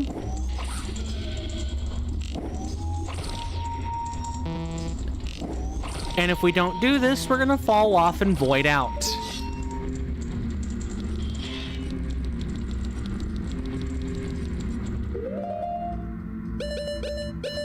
So just be very careful when you're in this room. This is the room where if you make a big mistake, it's game over.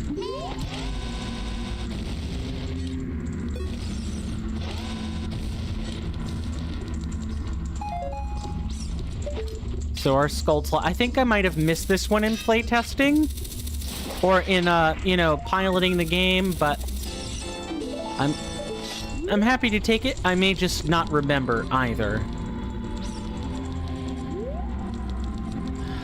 You don't really get a reward for killing any of the BMOS in here, so don't worry.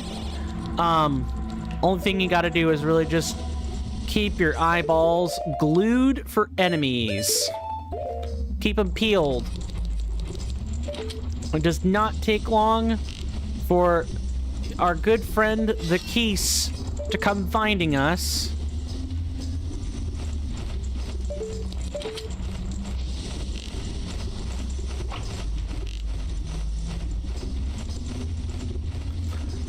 Eventually, they will come after us. Or not. I'm just gonna get... Nope, that's definitely a mistake.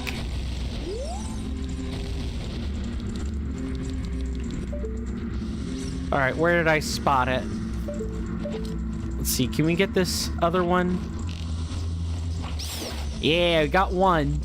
Need to get the other one though, or we're not gonna be able to make it across this steel grate here. Okay, it has made its way over here. Alright. I'm gonna do this the hard way, huh, Sir Keese? Goodbye.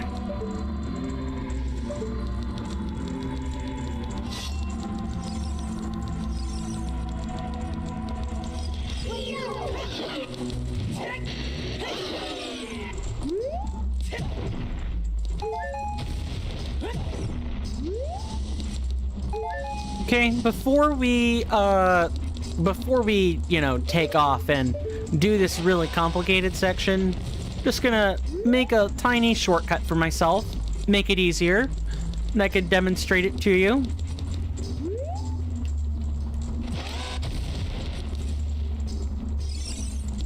So we want to activate this pull switch and go, go, go, go, go.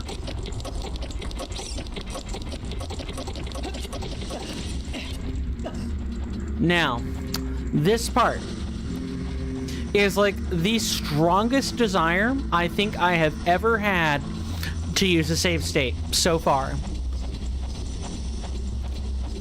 Just gotta be careful.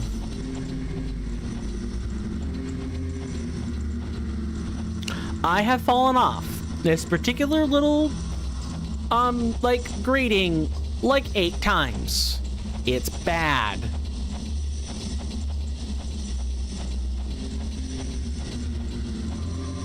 Yeah, I think this one's like the safest rung I can be on.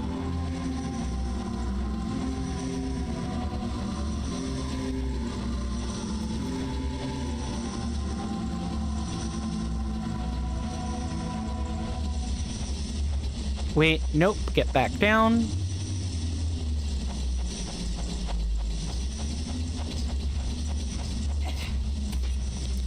Yeah, talk about long, right?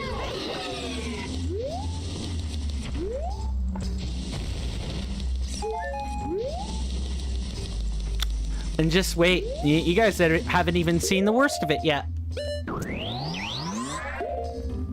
I know, I keep hyping up the big bad in this dungeon, though. It's gonna be glorious when you guys get to see it. That is not correct. Okay, let's move a little bit further forward, and we're gonna wait for that torch to extinguish.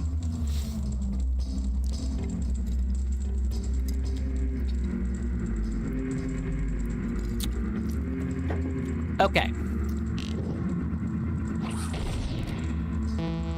This puzzle isn't that difficult, you just gotta be fast.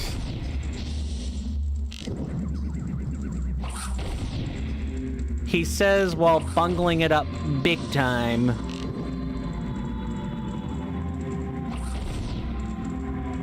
And the front two should have already... Yeah. If I mess it up, we're gonna have to, like, warp back out. Or, head back out. I should just wait for the torches to extinguish again.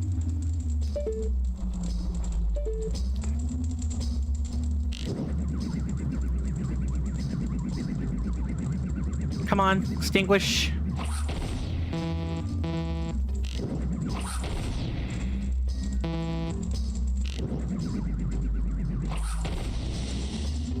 And last one, right there. And yes, you had to do that so this hookshot target would appear. You had to do that. Could not get away from it.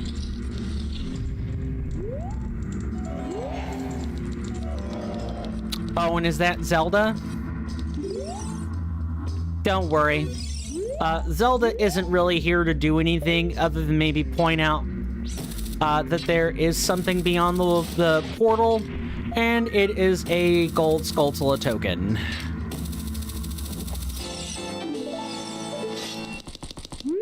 Because if you look, you actually don't ever cross the other side of the portal here. Like, you don't make it back out into this room. That never happens. Instead, you loop back around to an entirely different point.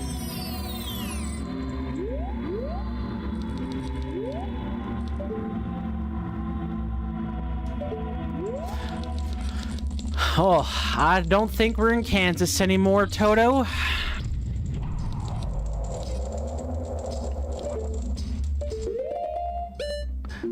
Yes, ladies and gentlemen, ice in the fire temple. Ice in the fire temple. And not just any enemies, blue enemies. Blue Dodongos. Blue Abadi Abadai. This Dodongo is stronger than the normal and red ones. Knight. Knight. Have you forgotten there are regular green ones as well? Where do those fall?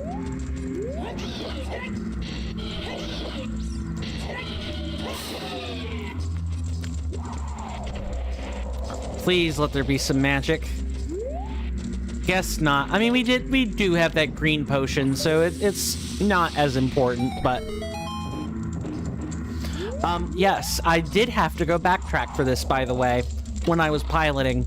So, don't forget to turn around and, actually shoot that ice switch. What are we going to do now?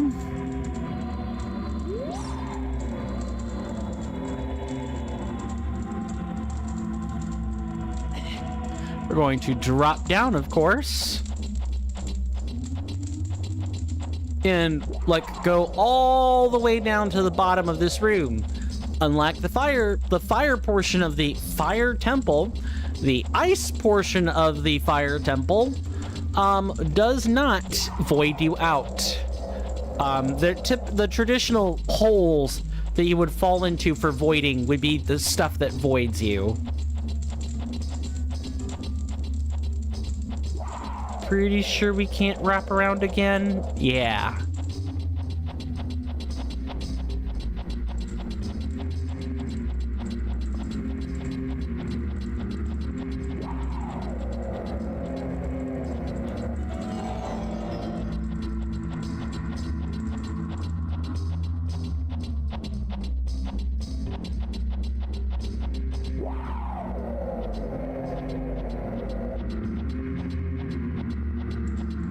So,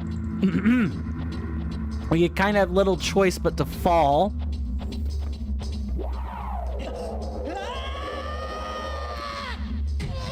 Look, we didn't just take 1 or 2 or even 4 hearts. We took 8. We took 8 hearts of fall damage, which is absolutely astronomically ridiculous. I've never seen a ROM hack or a Mod-ROM do this before. Ever.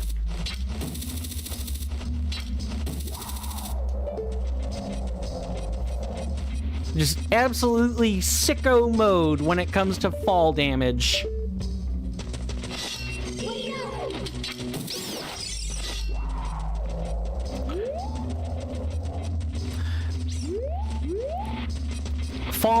Falling for and losing lots of health is like the kingpin of difficult Zelda mechanics.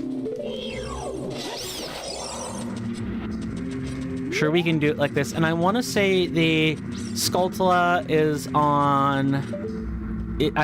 It's either this side or it's the opposite. Yeah, it's one of the 2 spots.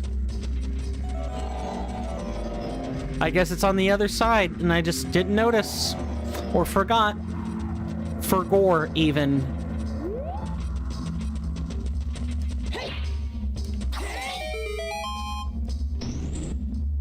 Oh, and we needed to come down here anyway. We had to fall. We had to take damage. I want to point out that we had so many things we had to do. And I want to say we can... Yeah, there we go. Oh! Let me out. Now, Freezards do drop magic jars sometimes, but... or arrows. Thank goodness that if we run out of anything, it's gonna be magic. Okay. Now, is this... I think the Skulltula was somewhere up here?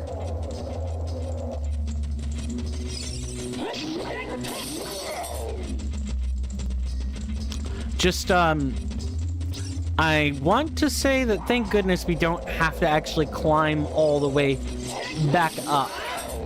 We don't have to make this jump here. Because, oh boy, would that be extremely rough. Never mind. No, I should have kept my mouth shut. We're dead. We're dead. One fairy down. I just had to say something. I couldn't keep my mouth shut. Had to say something. Oh well. That's just... You don't manifest anything, although it's always better for comedic value to say that you've manifested something. I know in my heart of hearts that it's just bad skill, right? I just made an error. Make that 2 errors for 6... No. Effectively about 2 rows of hearts. We just lost. from losing traction. Could wear iron boots. We want to go kind of slow.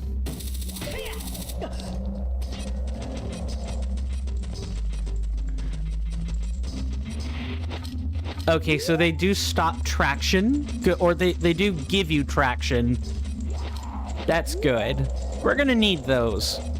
Mostly because I just want to make sure there aren't there isn't a Skulltula in this room. I checked and I didn't see one when I was playtesting, but obviously I've misremembered twice now, so might as well look.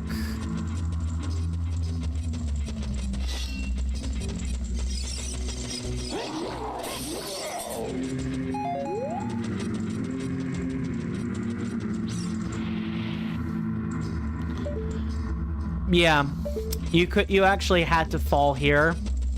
Unbelievable.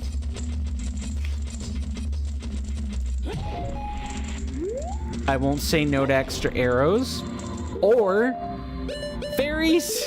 Where's the insert Chris Crocker here? Fairy godparents. I just don't have a very good wigging out animation for that yet. No, that is fundamentally incorrect, coin.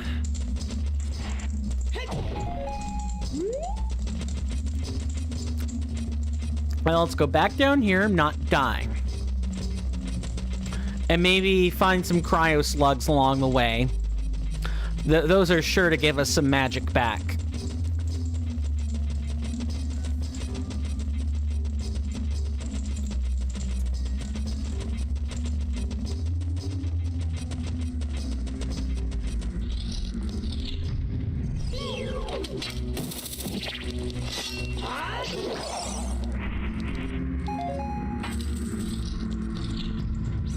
And here we are. We're here in the frozen analog of the starting room.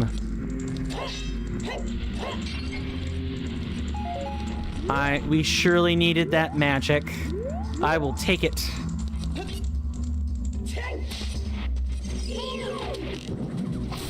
Here we have the enemy that we usually only see in 1 to 2 dungeons, and that's pretty much it. And these are the Anubises.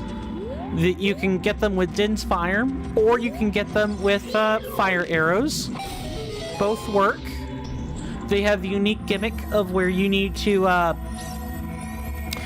they will always go in the opposite direction of you. And so... let's go ahead and fix the traction there. And so, if you ever want to find an Anubis in a room that has one, just start walking towards something and you will bump into one eventually. Come on.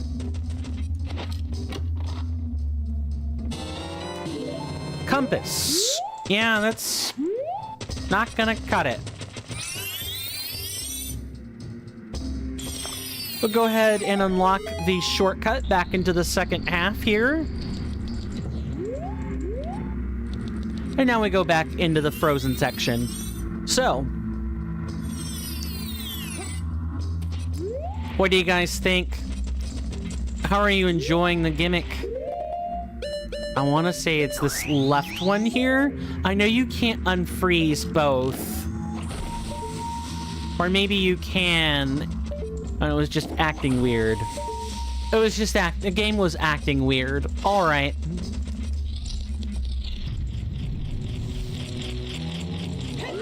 Yeah, frozen corpses, everybody. Neat.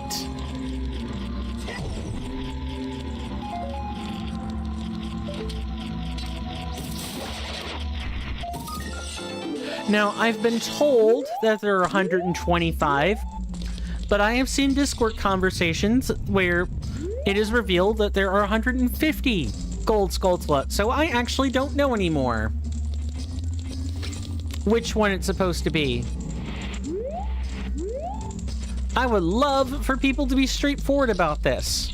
Right now, there's a certain sense of not wanting to spoil things And so people are not being straightforward for a very good reason. But I'm hoping eventually, you know, the game can kind of start to be spoilered and people will start to put together some resources.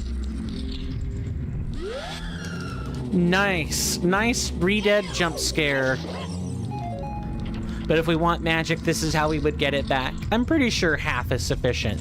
Now, we just went through this. I want to take a second and assess things here.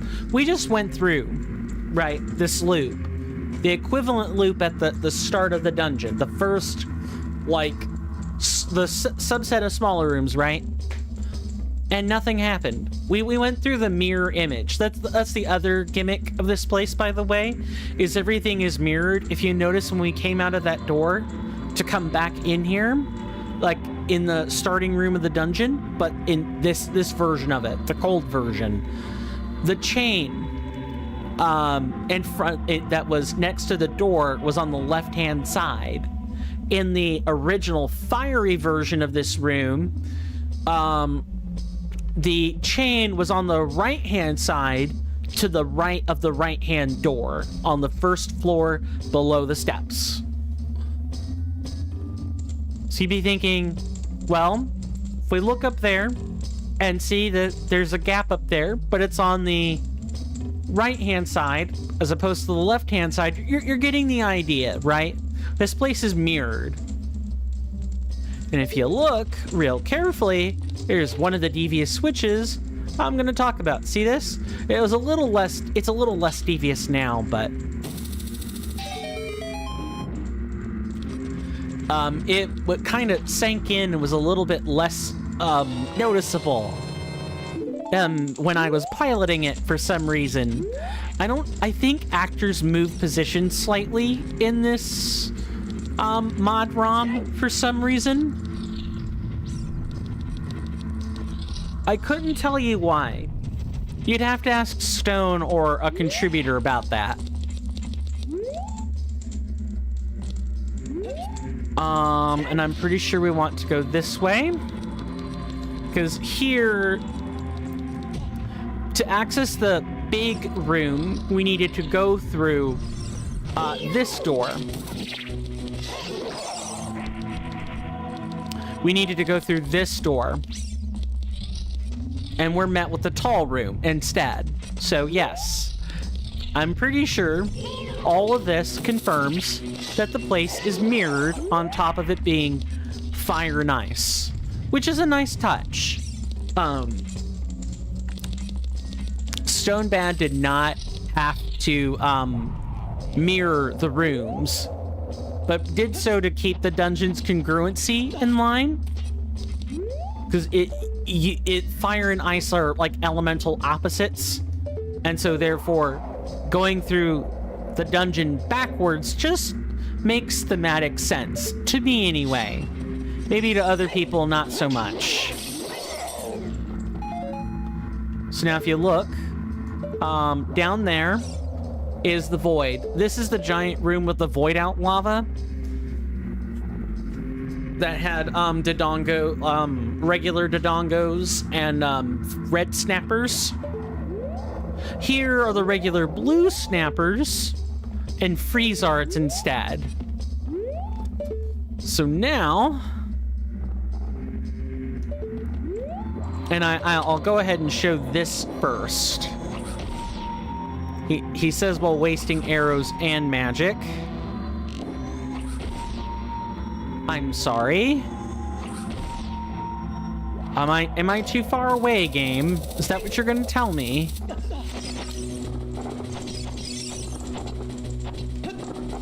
Thank you, Saribot, for that.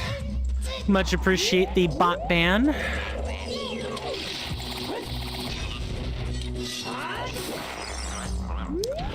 Yeah, don't be selling viewers, ladies and gentlemen. That is a surefire way to get a ban, like completely. Now, I did say I was going to show it, but obviously I'm not able to melt the red ice for some strange reason.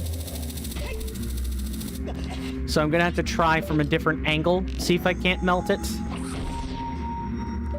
Wow, it just does not want to unmelt for some reason. Maybe I have to reload the ice or something.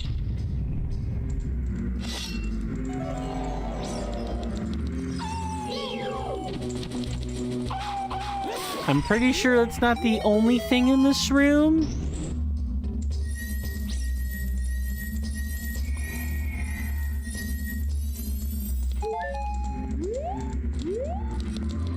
No, maybe it is.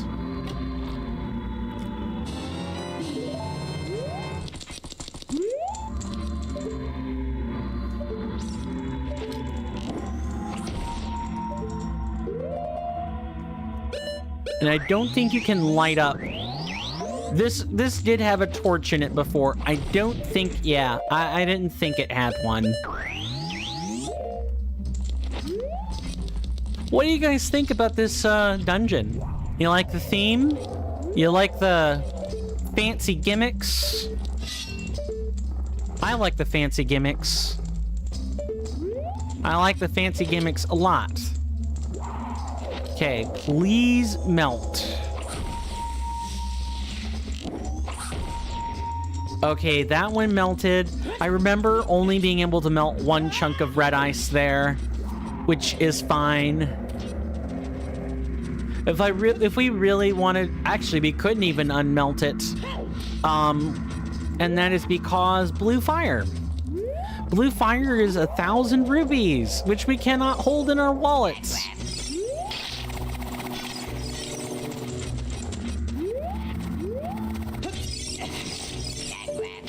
Which is just an oof and a half, I tell you what.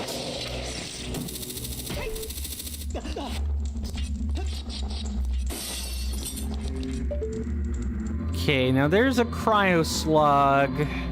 Or I thought there was a cryo slug. Never mind. No cryo slugs to be found anywhere. Look, see, there's the boss door. Right there.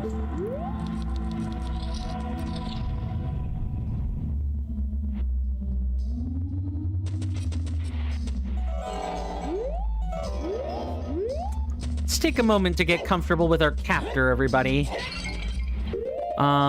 We have plenty of fairies, but I'll run into this one.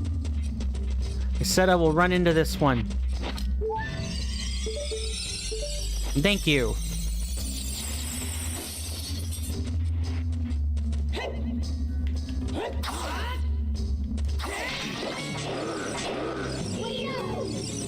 Something strange. This is not an ordinary... Hello there, Link. How are you doing? Good to see you. Hope you enjoy your stay on YouTube. How's Grandma's? I think that's what you told me you were doing last time, was heading over to your grandma's house.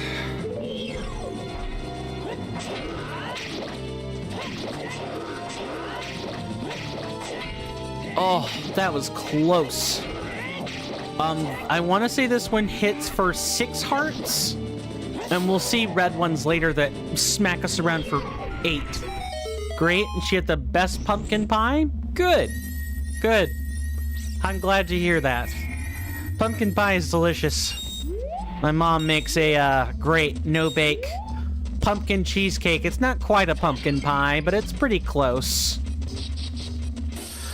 And our reward for dealing with a really difficult enemy is the Megaton Hammer. This is the lovely vanilla model, but it is not the model that the actual hammer itself uses. This is our Megaton Hammer. Did I get the mirror shield? Yes, I did. I don't know why it has the Batman logo on it. I think Stonebad was having some fun with the mirror shield designs, or asked someone to make it that way, but yes, this is the mirror shield. We aren't at the end of the game, though. We have maybe 3 more dungeons left, because our goal is to grab these 5 medallions. I'm pretty sure it's these 5. What's fun, the mirror shield or something else? Mirror Shield doesn't do a whole incredible lot that's different, in my honest opinion. Yes, it's the best shield, but oftentimes the shield does not let you reflect anything beyond scripted projectiles, which is a shame, but the N64 had many limitations. Many limitations. The fact that it could reflect anything at all is... It has to be good enough, right? Aha!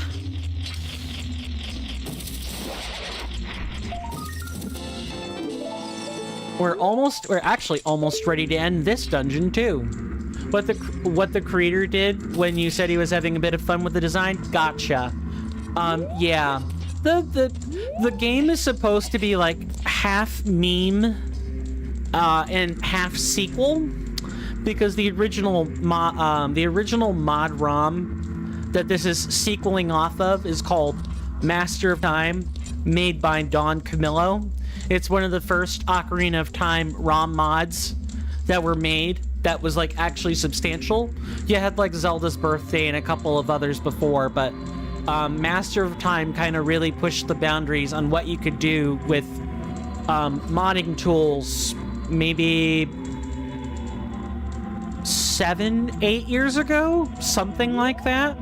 And Master of Time alluded to corrupt politicians, Goron's enslaving moblins, Zora's trying to take over the world, and people not wanting to have the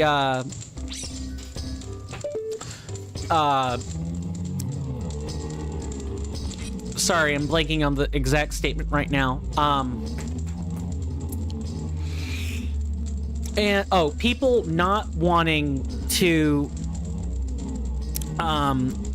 actually have a nighttime. Like, the people in that setting, in Abello, found a way to remove the night. By the way, I will miss you. You're going to lose my YouTube channel for 2 weeks? What for? Is there like a ban or something? Well, I think what we have to do now is go back and grab the boss key. It's like the last step. That shouldn't take very long. Just a hop, skip, and a portal. No, you need to sing into your phone? Okay. Well, I'm sorry you're going to, like, not have your account for that long, but... at least there's not like a ban or anything, right? Bans are usually kind of a bit more longer lasting, let's say. Oh, right, we need to switch tunics again.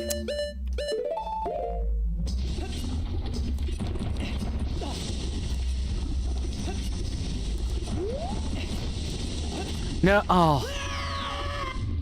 Nice. I did not want to void out. So is it like an audio lock on your phone? Like voice recognition? And you're going to lose your Master Sword in Ocarina of Time. Oh, are you starting from the beginning again? I have to remember that your name is Link, so this is probably like a character profile account. Something like that. So you're also going to become a young child? Gotcha. Alright, let's pull these switches. This is timed. We need to be quick. Nice.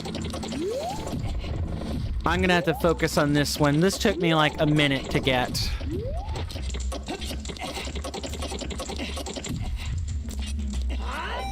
There we go. The side-mounted rusted switches are the worst in Ocarina of Time. Jump slashes don't always get them either. This is bullspit. You hate this week? What about this week don't you like?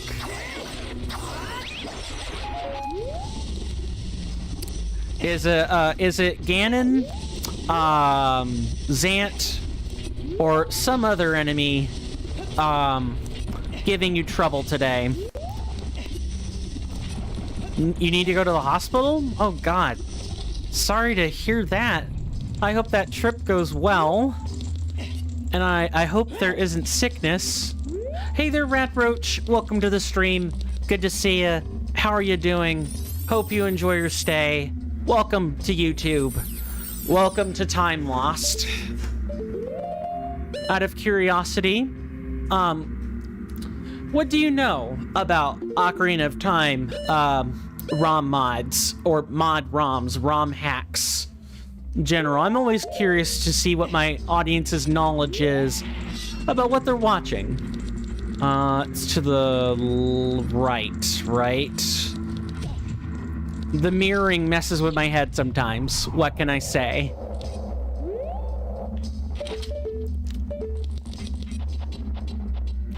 But, sit down and have a... or do whatever you want, really, but... take a moment and relax. Need to leave? Time for your appointment? I hope it goes well, Link. Thank you for, stopping by. I really do appreciate it. I will say, one caution about, Time Lost, for those that have not heard of it before, is that on the trailer page, Stonebad straight up says that this is not, hardware tested. So if you're trying to play this on hardware, it will probably crash. Just throwing that out there.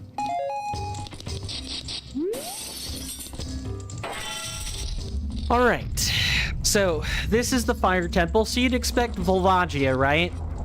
That's who should be here? That does not look like Volvagia to me.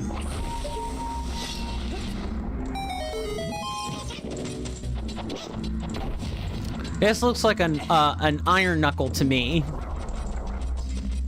Just gonna do a walk around and double check there's not something in here. It's a fake boss room, so I wouldn't be surprised if there actually were something.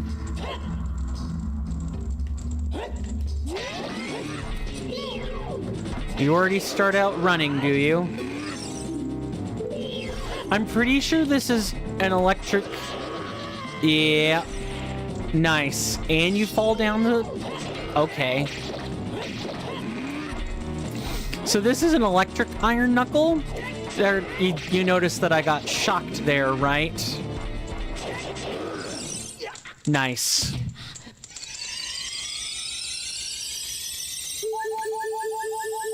Two shot by an Iron Knuckle. All over again.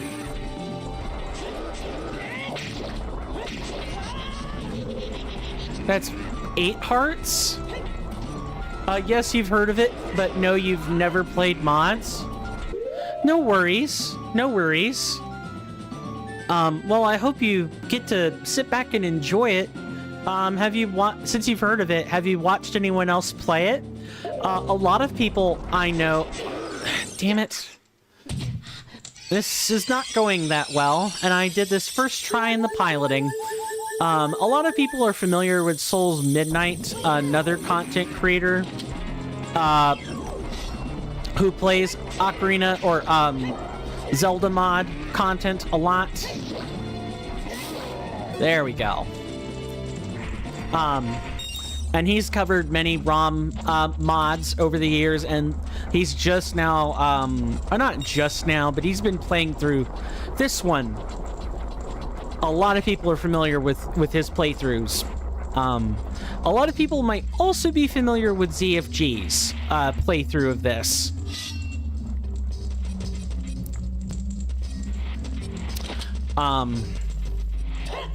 But I hope I showcase something that's worthwhile. You can get this in the channel trailer. Since you're here on YouTube, Rat Roach, if you check the description below the video you're watching, below the stream, there should be a link to the channel trailer. If you click on that and you check its description, you can pick up the mod for yourself, and then you just take it to the You can type in a Z64 ROM patcher or something like that into Google, and you'll get, is it hack.net? I think it might be hack.net. I can show it off if you need, like, physical instruction, but let's put on the correct tunic. And I can help you with installation if necessary, if you're interested in playing this for yourself.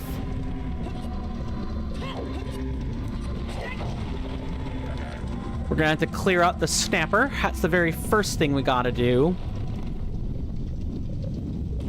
And then, as if this weren't bad enough, this arena has falling boulders and rocks. Fun.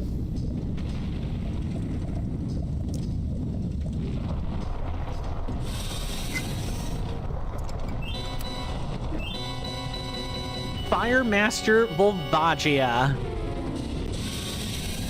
The text is slightly different in Time Lost. I like the text changes.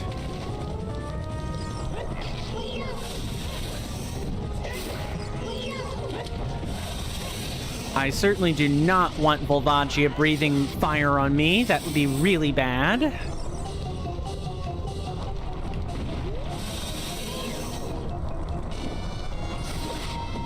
Okay, that should get him to come down.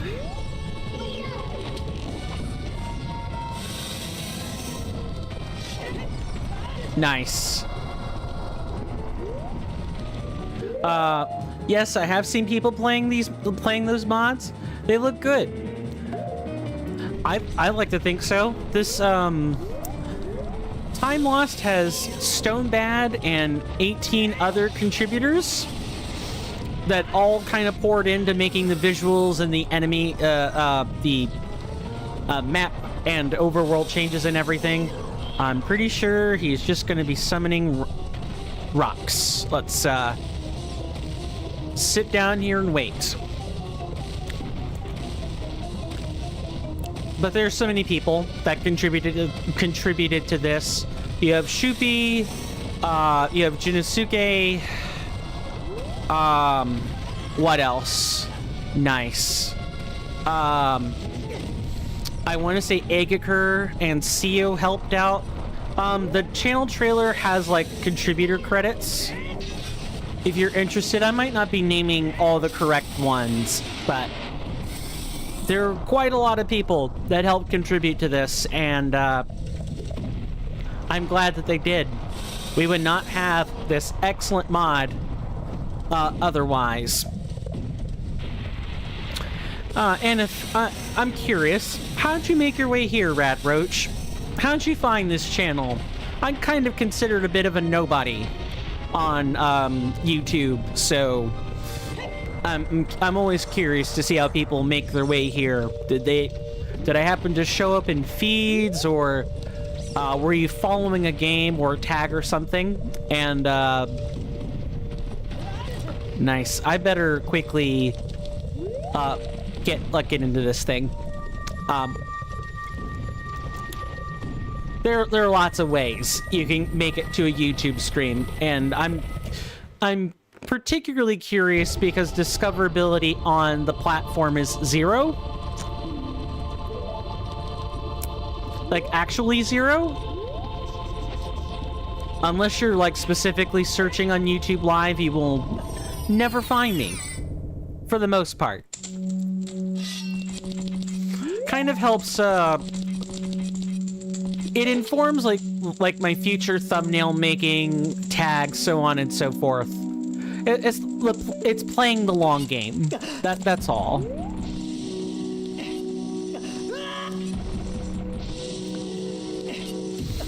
Okay, that over there is the fake block.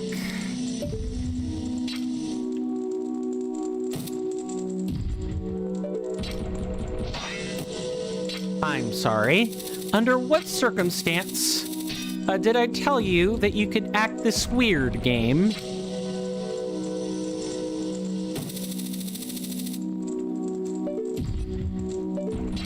Give me a second, I gotta concentrate on this.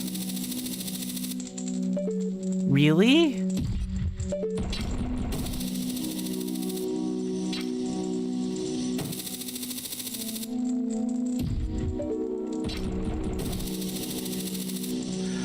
I really don't...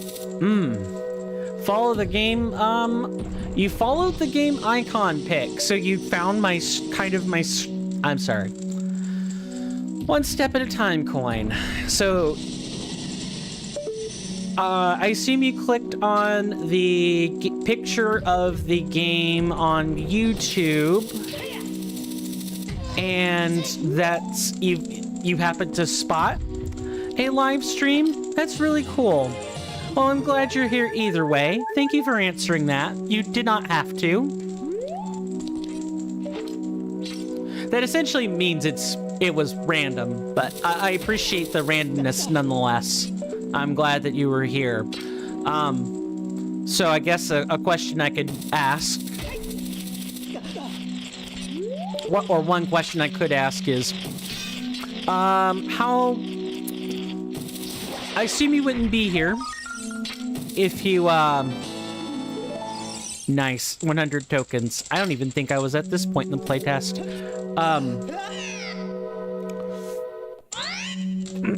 How much of the Legend of Zelda franchise do you play?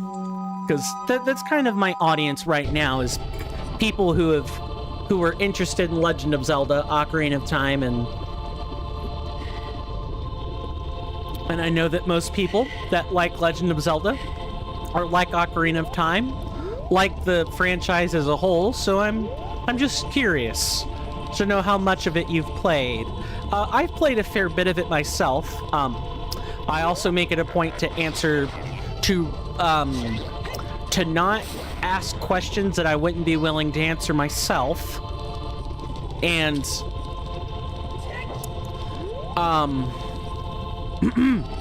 sorry, I'm trying to spur myself into the right set of words here. Well, I'm also trying to think. Yes, Navi, chicken or steak? We got it. Good. So Undertaker Village was the next spot. My favorite Legend of Zelda, installment has to be Skyward Sword, followed by Twilight Princess, and then followed shortly after by Breath of the Wild. I've not played Tears of the Kingdom, so I could not tell you whether or not I like that game, but I have played a good number of the installments in Legend of Zelda. I think the furthest back one I've played has actually been Zelda 2. I had an old Game Boy Advance cartridge, so a port of the game. But by far the most amount of time I actually spend playing Legend of Zelda is Ocarina of Time. I play the Ocarina of Time Majora's Mask combo rando in my spare time. Ooh, you know the entire anthology of the game and the timeline? So the Hyrule Historia and all that? That's really cool. I'm glad such a storied person has made their way onto the stream. So if I make any gaffes in storytelling, well, I know who will correct me. I appreciate that. Okay, I need to figure out how to fix this. I think maybe we can just hook shot up here. Almost. I know a good chunk of it. How about spin-offs? Since you know the entire timeline, I assume you would kind of know where most spin-offs occur on the timeline, or whether or not you have general knowledge of them. For example, there's the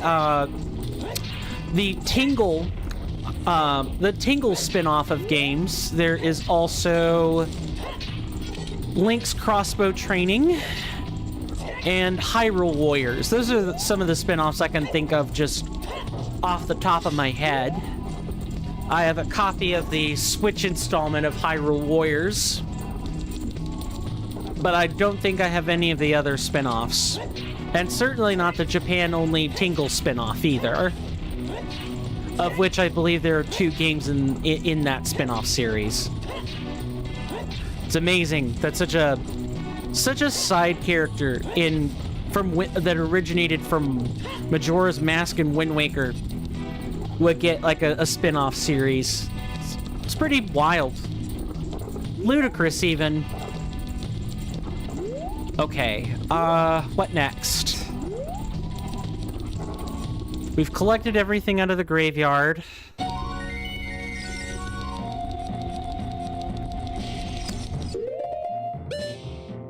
I'm taking a minute. I think the next thing I should probably do is actually go back to the Magic Mushroom Village and go into the well with our spooky mask. Because in this game, a spooky mask has some really interesting effects, let's say. I'm thinking, Majora's Mask style effects, which I'll be more than happy to showcase momentarily. Did we ever get that heart piece? We did, right? We did not. Let's fix that. No, I don't want potions.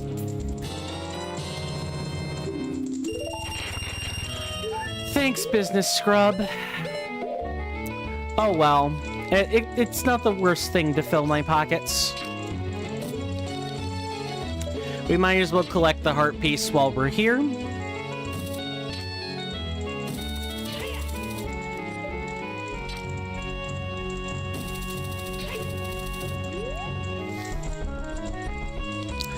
I want to say there are the traditional number of heart containers in Time Lost, but the way that they're distributed is mostly in heart pieces. I don't think there's a single actual real heart container for the mod. It's all heart pieces, which of course is oh, it's not here. It's this one right here.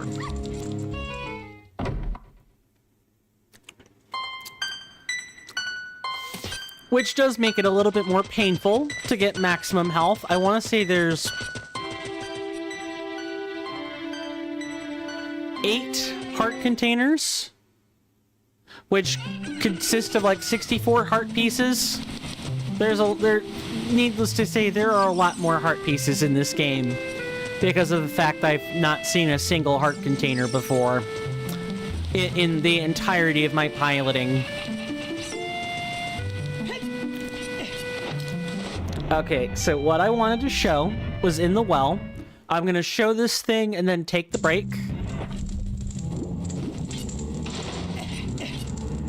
So if you guys, at least the people who may have been watching before, will recall, there is a rusted switch we could not actually hit.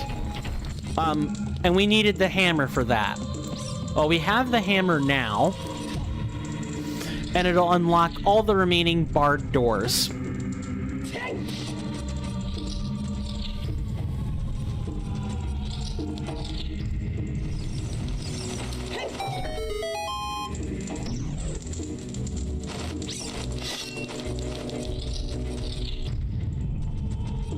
Don't worry, we won't be in the well very long. Just enough to showcase this. Second Warriors game in Hyrule Warriors. It's a spin-off prequel to Breath of the Wild and a new game in the Zelda Warriors franchise, but not a sequel to Hyrule Warriors. Oh, right, yes. That is correct. Easy. Oh, hey, you even know your spin-offs. Not that I doubted that, of course, but hey, you said you knew the entire anthology, and I'm glad you delivered that on that. Oh boy.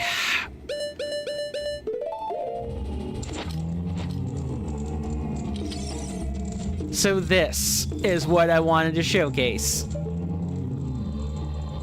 For anyone who hasn't seen this before, this is what happens when you put on the Gibdo mask in Majora's Mask. So this is a nice port over function. And these redeads won't put up a fight if you try to kill them now. But the real prize is this guy right here. The mask you wear yields great power when accompanied with a corrupted stone. The stone is said to have been held for generations by a very rich family in Rundertaker Village. This will change how certain items behave. Find the stone and you will understand the true power that mask holds. Okay, so what we're gonna do now is go back to this Nintendo Contact Me. Yes, they actually should. You would probably be a great lore and story building expert just based on that nice little addendum you've made there. What we're going to do is go over to the Rundertaker Village, and we're going to take our last break for the evening. For those who have not been here before, I generally take 5-minute breaks. For those of you on YouTube, this won't mean too much for you. For those of you on Twitch, I do play a small amount of ads, about 90 seconds worth. Every little bit of ad revenue helps, ladies and gentlemen. I do want to thank everyone for hanging out with me. Every little bit of conversation helps, and the conversations keep me from going absolutely stir crazy. This week, I've been really combating some bad stir craziness from being in the same place for like a month. I'm gonna be getting out of the house tomorrow to go over to a coffee parlor for an hour, but it should help cure me of the stir craze. But until then, the conversation helps even more than it normally would. I want to thank everybody again for hanging with me. As we transition to this last break, I'm gonna let you guys look at the mansion that we're gonna be entering next. And with that, I will see you after this last commercial break. Thank you.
Sorry about that. I am back.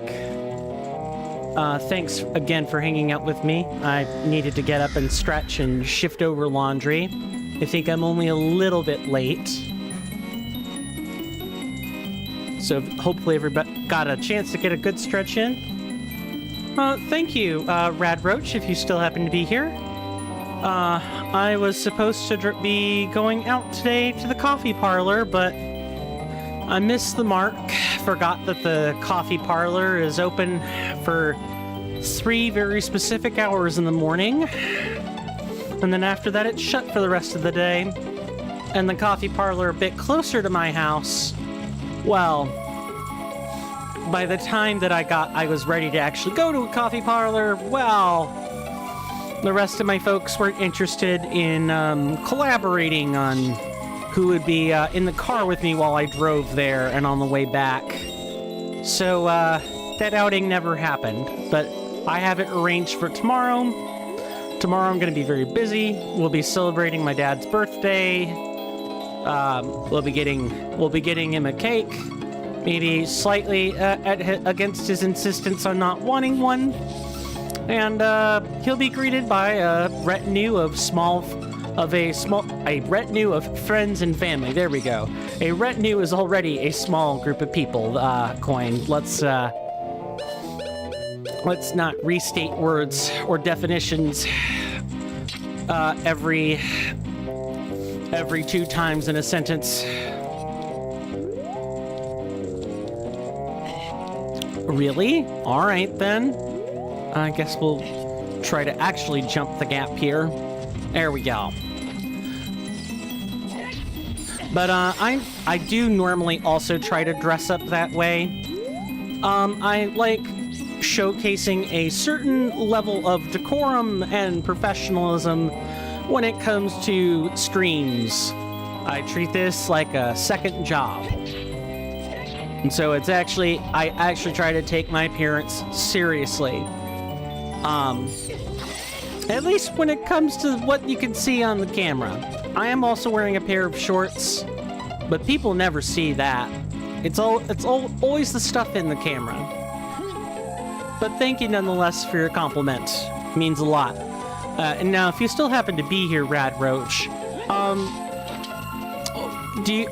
you like a vested enjoyer of RPGs? Do you like them? Or is it mainly just the Zelda series? I've met people from all walks of life who say that Zelda is the only thing they play when it comes to I say RPGs. It's an action it's an action adventure platformer, but I have always kind of considered it a little bit of an RPG in my mind. Do you generally like that style of game, or not really, or meh, depends on the game. Now while we're here, welcome to Rundertaker Graveyard. The pun here is that this is a graveyard for speedrunners, and these are the graves of famous speedrunners. This one over here is ZFG. The one furthest over in that direction is Arthur's. Somewhere here should be Marco's. This one right here is Smaug's, or Smoggy's, excuse me. And the rest I kind of don't remember. But all of the graves have like a gimmick of what the speedrunners sort of lost to, or like how big of a loss they incurred during a specific speed run.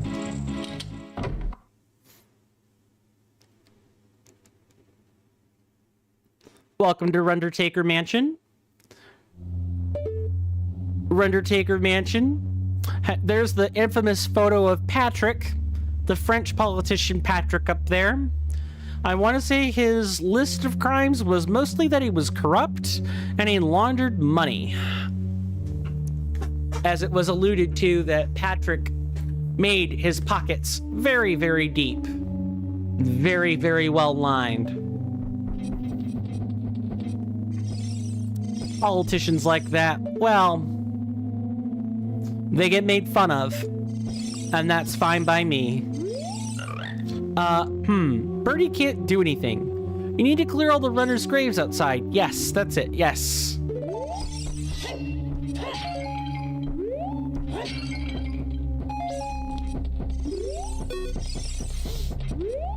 And of course, we're going to be wearing the spooky mask throughout, because there are Gibdos in here that we can talk to.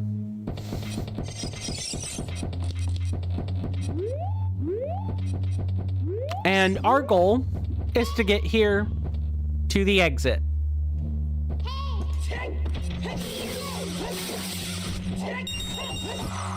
Yeah,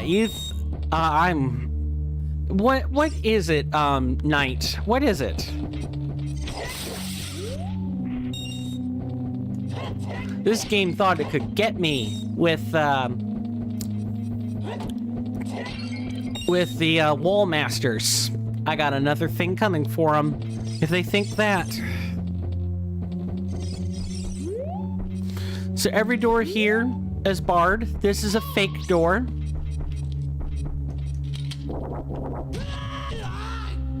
Interesting. So it's a fake door on top of everything else. Okay, cool. But yes, as you can see, our only way through here is currently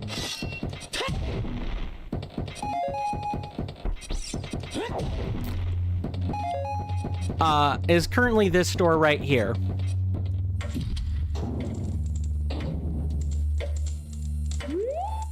And here we see a titular timepiece, a grandfather clock, and a repressible switch. But if we notice, we've opened one door and we've added barriers toward another.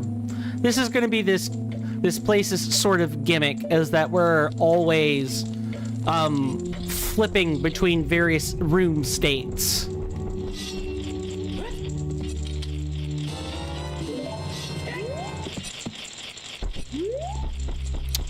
And when I navigated through this in piloting, I just kind of killed everything and try to like weed my way through this dungeon. But if you talk to the Gibdos, they will tell you what to do. Whisper to the silent dwellers within the mansion's intricate confines. They alone hold the keys to unlock its secrets. The silent dwellers are referring to these guys, the Gibdos. And if you're done with them, you can kill them for a spot of magic.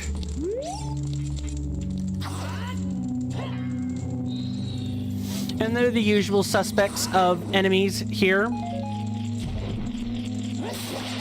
Dead hands, Gibdos, Redeads, Wall Masters, all the works. Guess which medallion is here? Come on, I'll give everybody like 500 overtones or something. Overtones are, well, okay, people on YouTube, I can't really give you much. Sorry. I really recommend Twitch instead. At least until it implodes, and then I don't know what I'm gonna do. Konnichiwa. What would you want?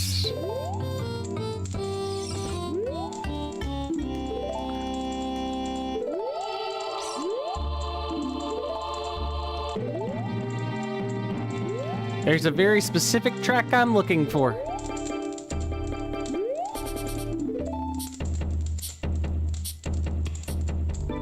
Not this one. No.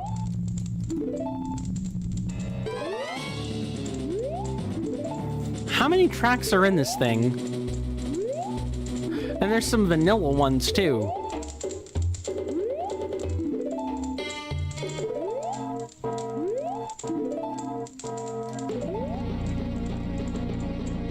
Sure, we can play this one for a bit.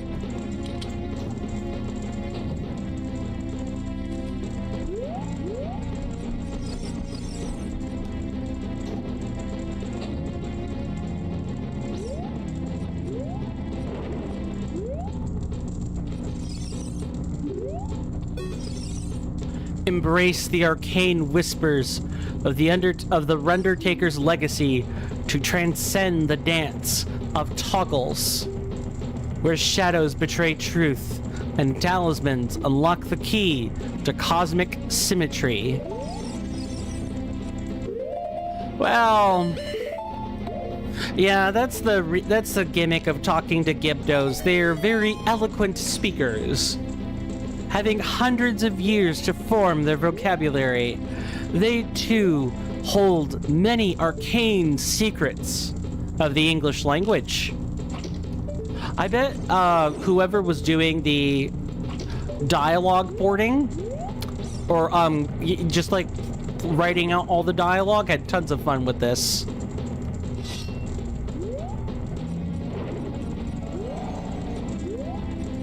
See, talismans, eh? Well, I don't know what sort of things would belie a talisman right now. So we've been through both doors. Let's, there was a spot where we could unlock a door. Maybe that'll become apparent to us a bit later.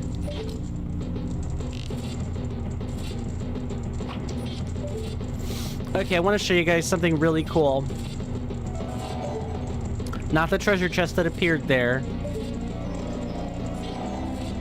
But look, the lens RGB shifts certain things. Isn't that really cool? And it does it like every second while you look at it.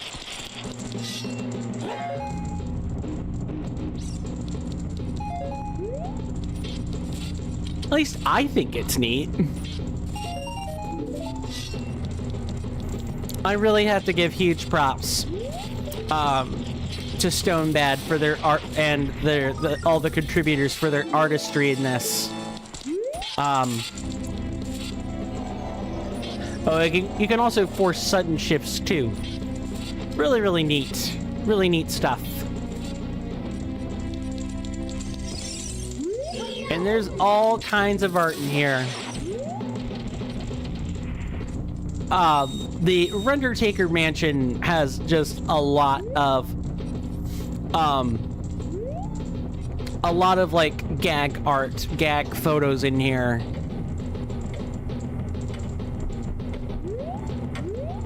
Okay, we can't do anything about this room right now.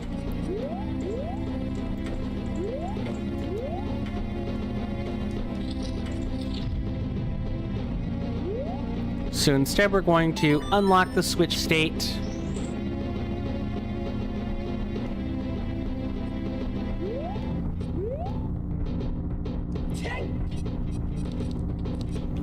Get rid of the fake door, because I don't like fake doors.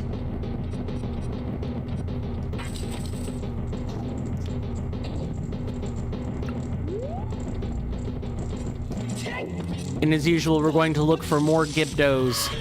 More Gibdos to speak to, because they will help explain the Undertaker Mansion's many mysterious secrets. Unlock new doors with Axel's explosive passion. Now, this one I don't understand. I've bumped into it, I've reread it over and over, but I do not know what explosive passion is. I don't know if that's referring to like a combination of items. Is that referring to maybe, I don't know, bomb chews? Or something else. I think that's what that's referring to, because Axel is one of the speedrunner graves here. And in Axel's grave, you can get bomb chews and a piece of heart by chucking bombs into a carousel that has buckets in it. And additionally, to unlock the way toward that carousel, you need to hit a crystal switch with a bomb, and you need the toss to be very good.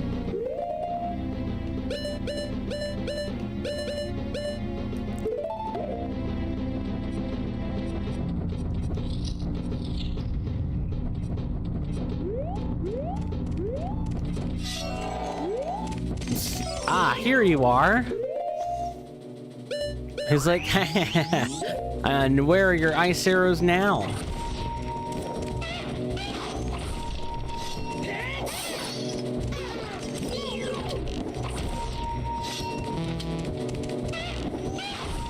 I don't think so.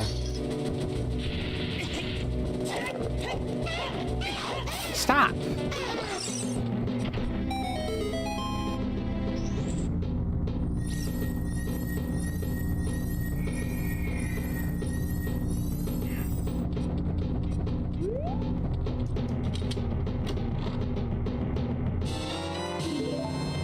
Thank you for refreshing my arrows.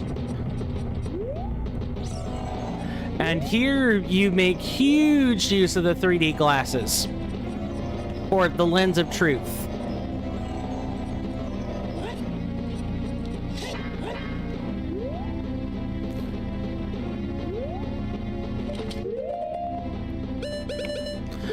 And here, plastered on the wall, is various contemporary and classic art mixed in with speedrunner photos and, like, saucy edits to said photos. I don't know what this one is, though. I think it's some sort of Walking Dead reference. But I'm not 100% sure about that.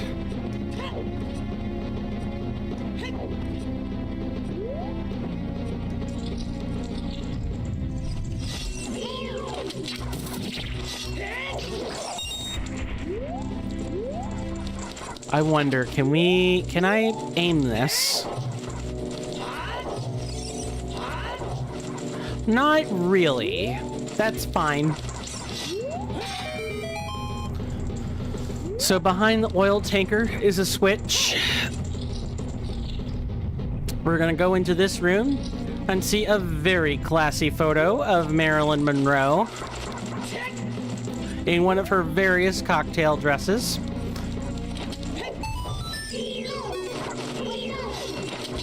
Yeah, don't even think about coming in here, bud.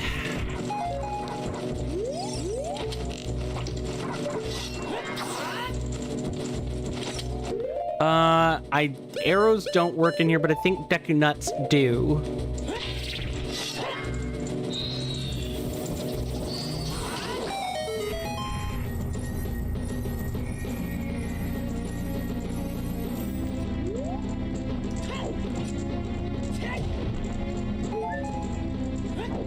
I'll go back to that jukebox room and turn it off as soon as we have the shortcut for it unlocked.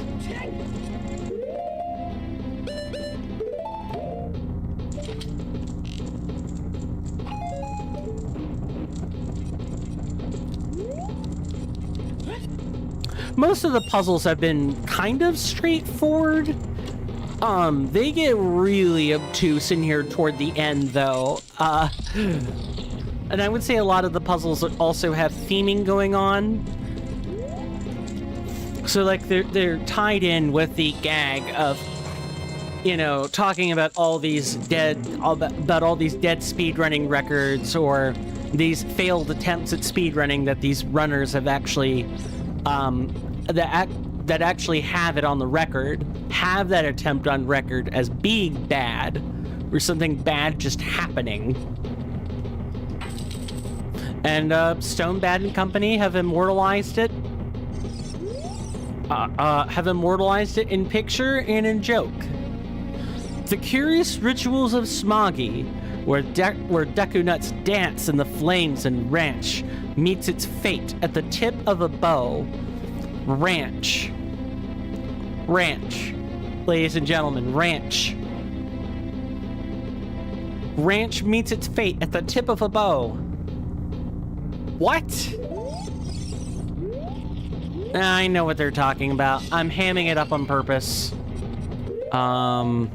Hello. Yes, give me a bottle. Ploxers. Come back this way, Madam Fairy. Never mind.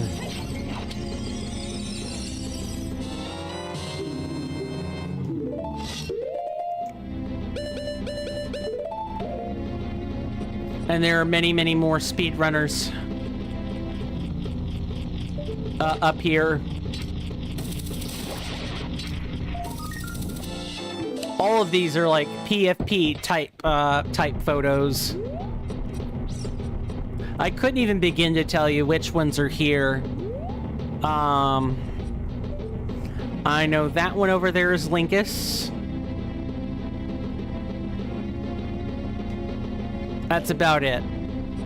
I couldn't tell you most of the rest.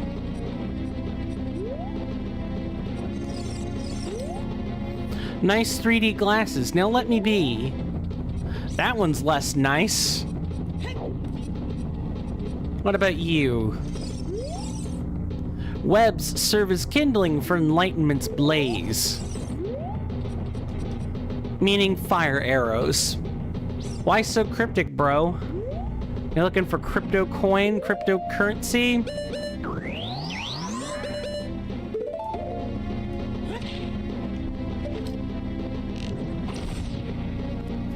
So this here is a torch.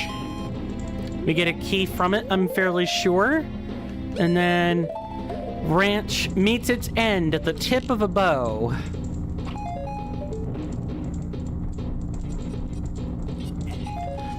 What does Smoggy do with Deku Nuts? I need to know this.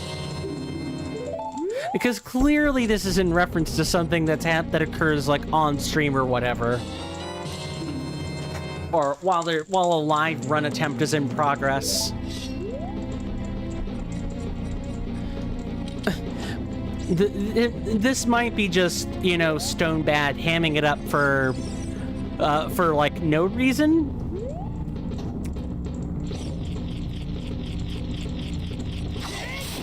Hello, young Dompe. At least I think that's young Dompe.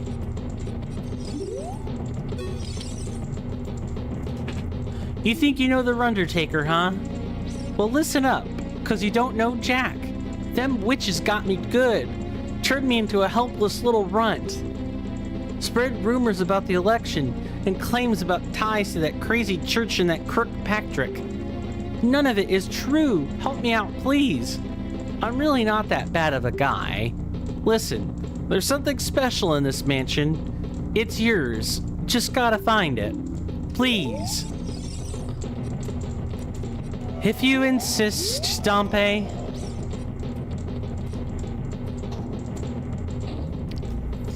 I'll leave you guys to decide whether or not there's any truth in those words. Given what I know about Master of Time, I'm certainly not inclined to believe him. Then again, Dompe also was just not that much of a fixture in that game. Not that I remember anyway.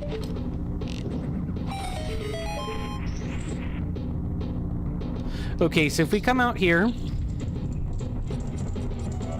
we had a Redad talk to us about nice 3D glasses, broer. Now leave me be.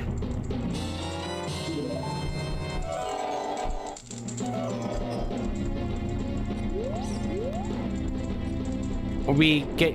Nope, no Patrick. Good.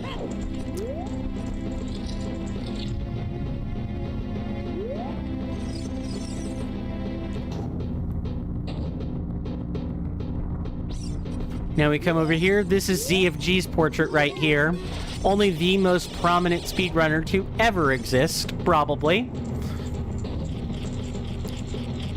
And then we have the piece de resistance. This room.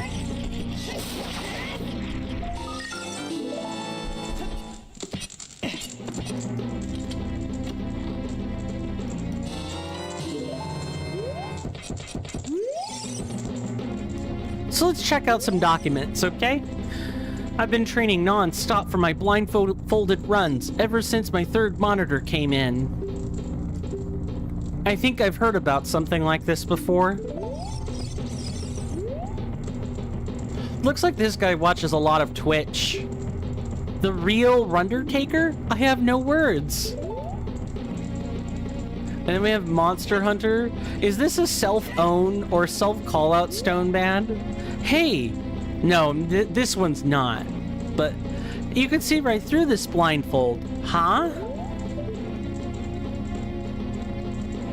Oh, this blindfold. I was like, what on earth is she talking about? But I notice it. There's a blindfold. And the truth reveals exactly nothing. Ephemeral sadness. And of course, to complete all this, we have like an issue of the Playboy magazine.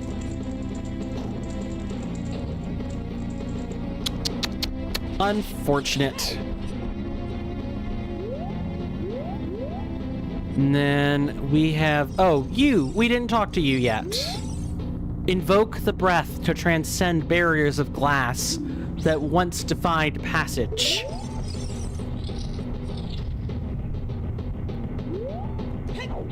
But didn't we just... No, we did not. Okay, we're gonna have to do it again. That's fine. Maybe if I'm lucky, I'll only be slightly late finishing this.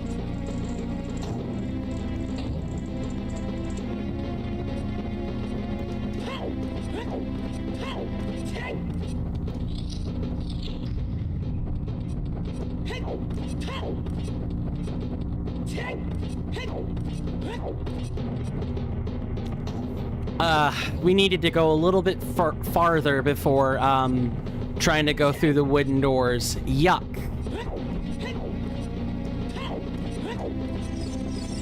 Nope, this was Smoggy's ritual room. It's this way. We wanted to go this way.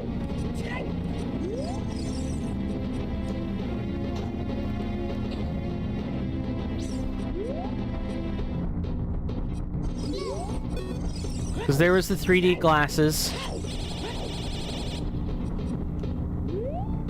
So it's this room here. That was like... Oh, hello.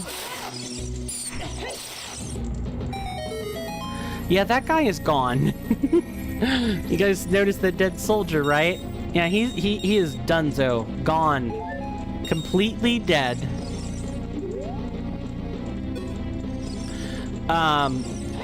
You could at least kind of talk to him in Master of Time. He tells you about the old factory that's making bomb chews.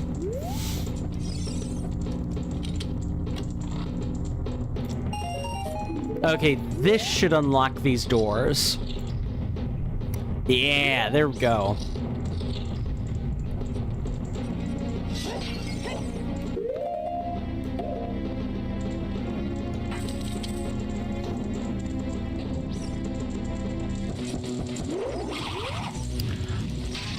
Wow, that is awful.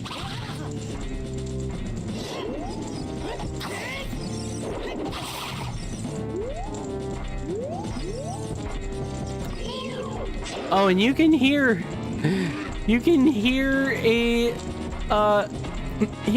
these guys. Wow, that is awful.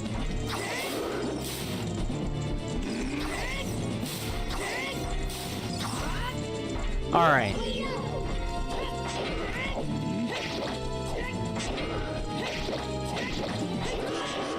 I'm sorry, under what circumstance were you allowed to touch me?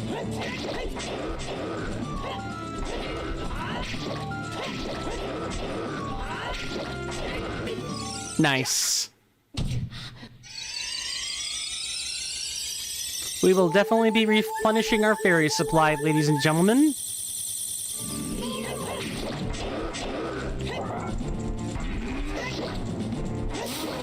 Goodbye.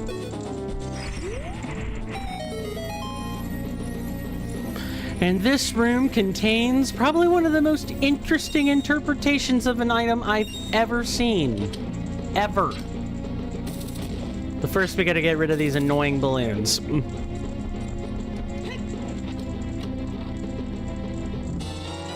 You've got Furor's Wind. Using this requires rupees due to its corruption. You can dispel the warp point you created or warp to that exact point. That is those are very important words, ladies and gentlemen. Exact point.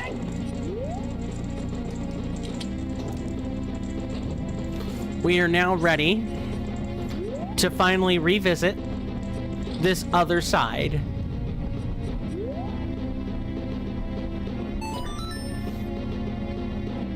Remember, there was a Gibdo that said we need to use the breath to transcend barriers of glass. Furor's wind is what he was talking about.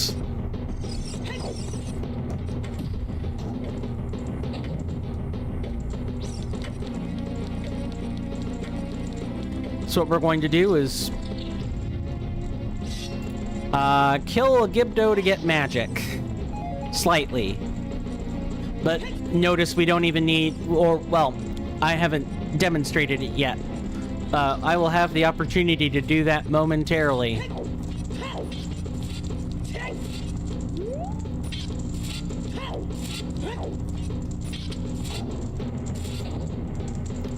Trust me, this demonstration will be real fun.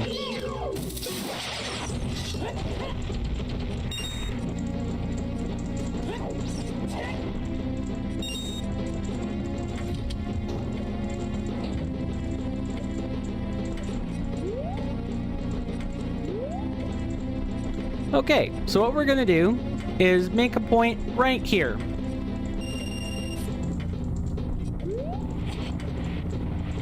It'll all become apparent real soon. And notice how seamless that was. You just press down on the D-pad and or the down on the C buttons and it works. Just like that. Now that will prevent the obstruction from I'm sorry. That will prevent the glass obstructions from that was just a bad sentence in its entirety.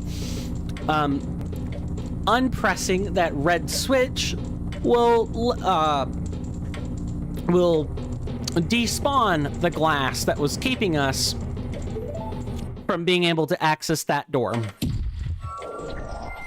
Unfortunately, using this warp point or using Furor's wind does reload the room, but I mean, hey, at least you get to keep your position, right?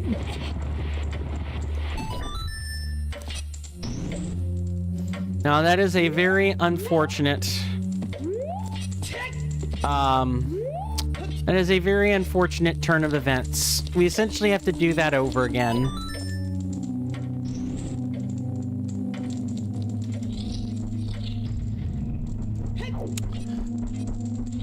It's fine. It doesn't take us that long to get back.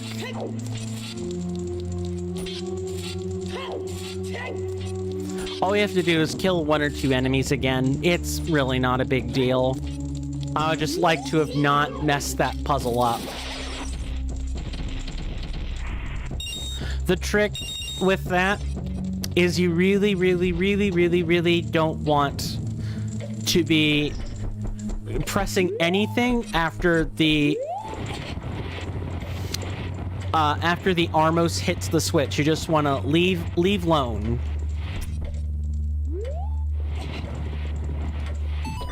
Yeah, you just let go of everything. Now we're going to come over here. We're going to hopefully not lose too much money. And we're going to get this puzzle right.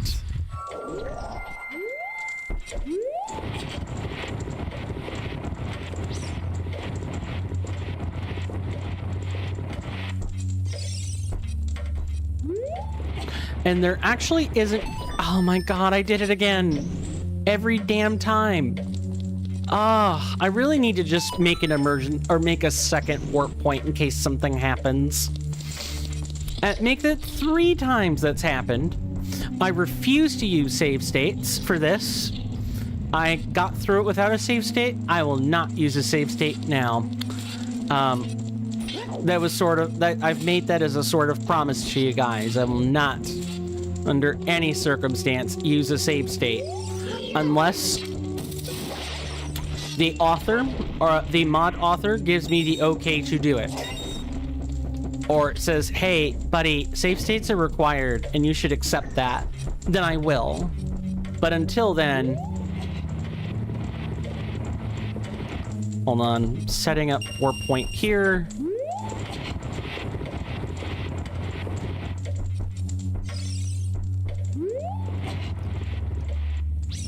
Careful. Yep, let go right there.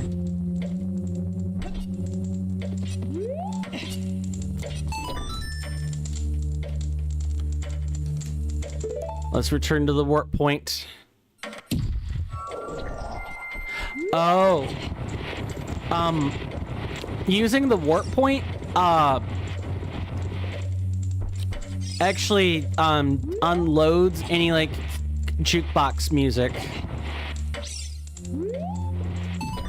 Alright, press nothing. Press nothing, coin. Oh, okay. We only lost, like, I don't know, 30-something rupees.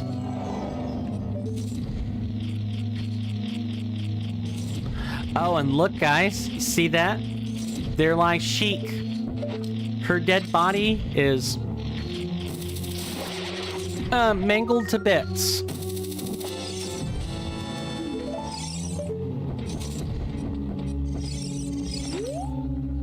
Follow the path of truth through the looking glass, where the light of wisdom shoots away shadows. I'm pretty sure this is... Yes, this unlocks the other set of doors. Okay, so what we're gonna do is we're going to set a warp point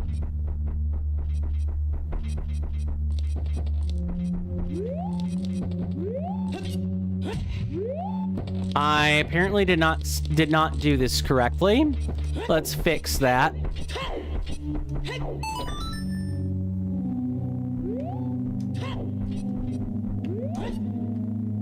We're gonna set a warp point here. We don't need to go through this warp point yet. I just want to point out, or want to make clear, that we do want one. Now we're gonna hop back through here. Kill the Skibdo.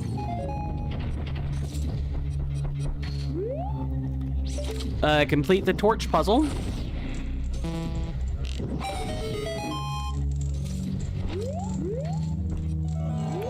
Double check for anything hidden.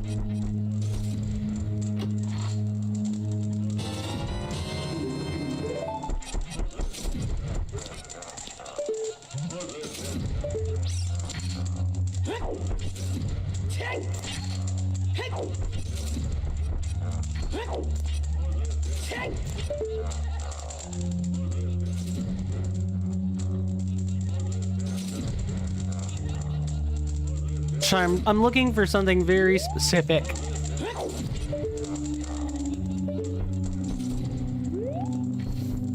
So, does this not look like a looking glass to you, chat?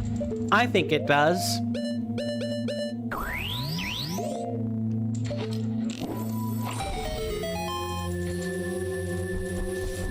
Well, the Gibdo did say, shoot through the looking glass.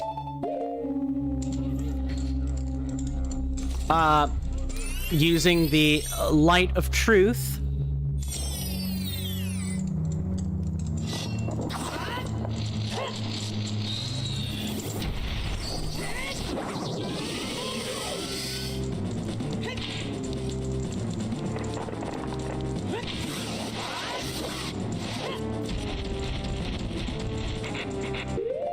I'm gonna have to get a bow out and ready.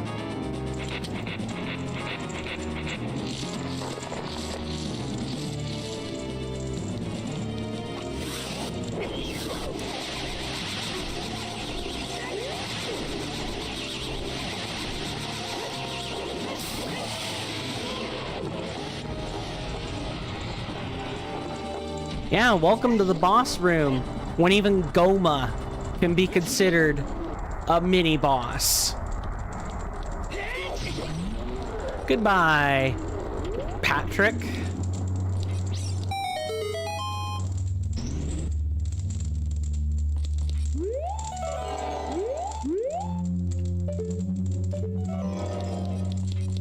And the boss chest here has a nice little infographic to tell you who you're going to be fighting.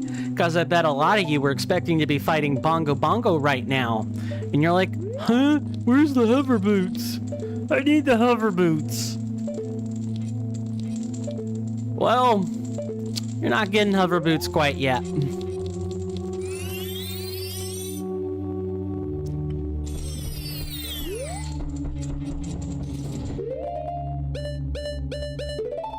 Don't worry, it's almost over. We're almost at the end. We've got a few more rooms left.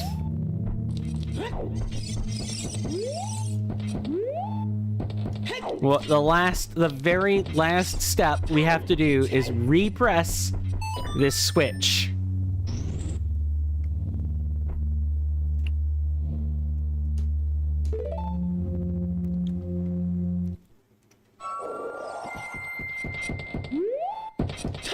And here's the exit. And when we go, you might want to wear that spooky mask. You got it. When we come back through the mansion, although actually when we're done, we'll get ported back outside the main entrance. But if we were to turn around and walk, we would end up right back in the main room, and we wouldn't need to deal with the... We wouldn't need to deal with warping back through things again. We're gonna...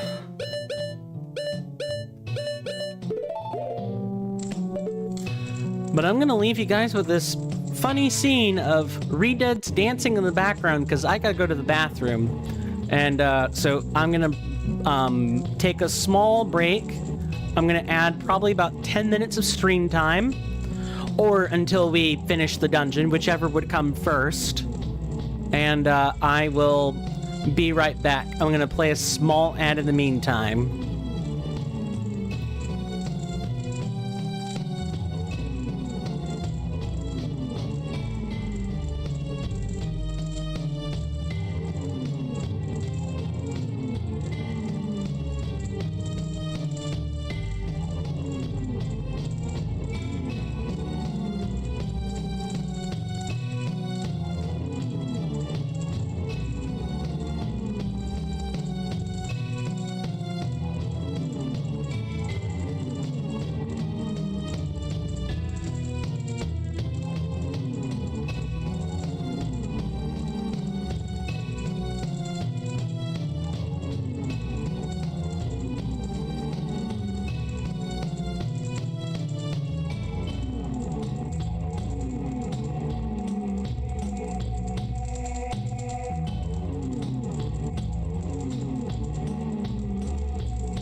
I'm back. Sorry about that.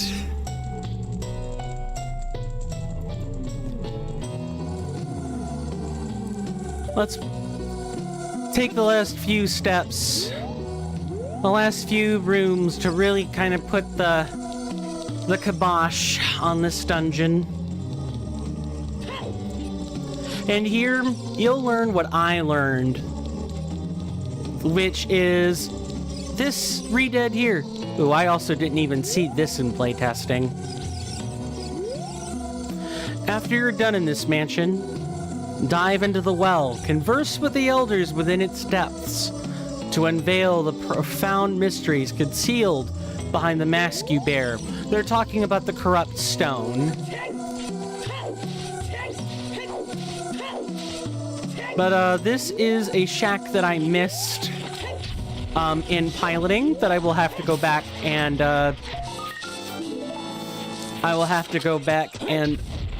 what was that? Cackle or laugh?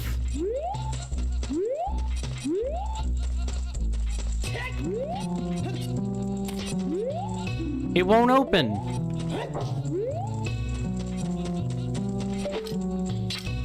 What is that random ass cackling?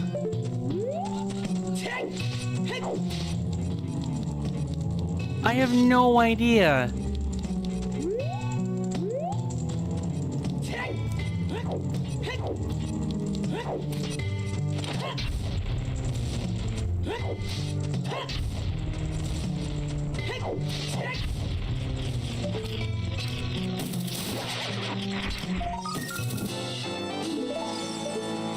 $100. Okay, what was that? So much random cackling. These have to be like inserts from a horror movie or something. Otherwise, none of it makes any sense. To me, anyway.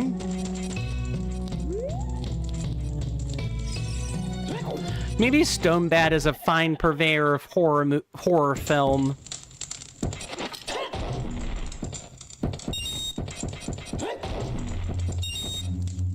So here's where the boss is, but of course, it's not that simple. There's one last step in the way.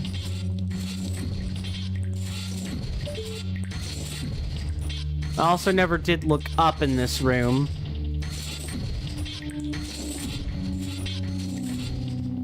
I don't even know who this chick is.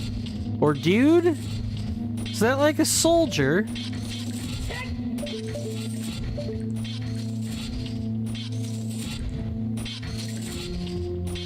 Wait, no. This is Impa, isn't it?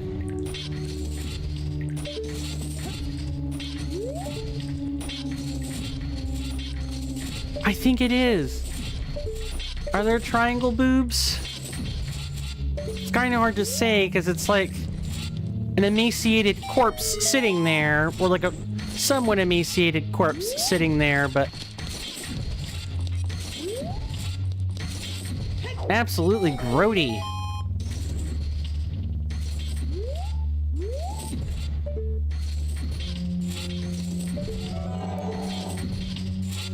Anything in here?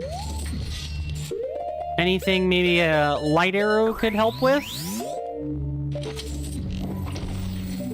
No.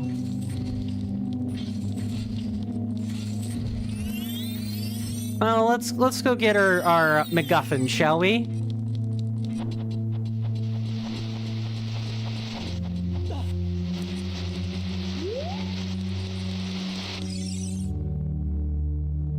You just couldn't let it go, could you? You had to keep prying into things that have nothing to do with you. That's as much of a squelchy witch voice as you're gonna get. Fire.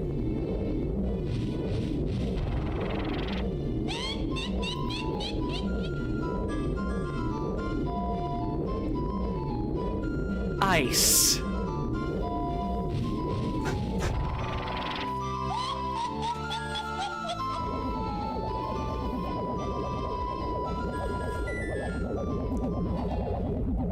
Twin Sorceress Sisters, Twin Rova.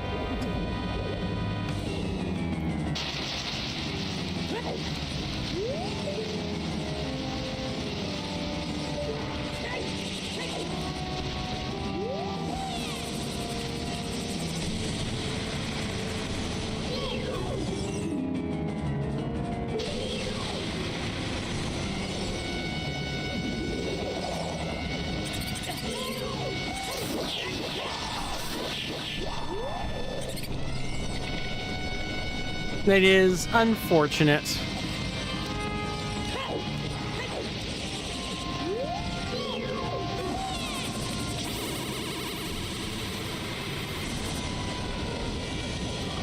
One problem with these sisters is that they never stay in place, and their AI seems...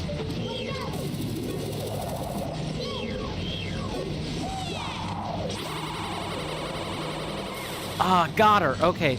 Thankfully, you only have to hit the sisters a total of 4 times, and they will transition into their usual... Nice. And they'll transition into the much easier Phase 2. Phase 1 is a lot harder.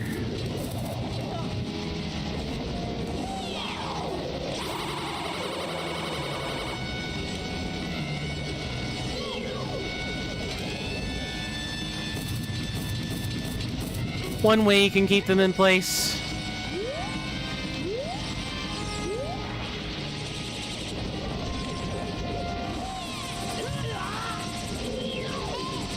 Nice.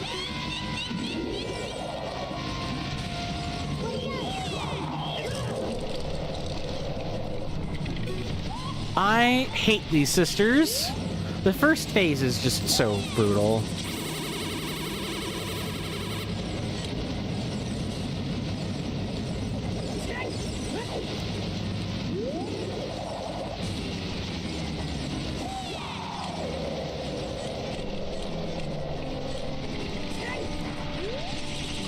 Wish they weren't so spread out.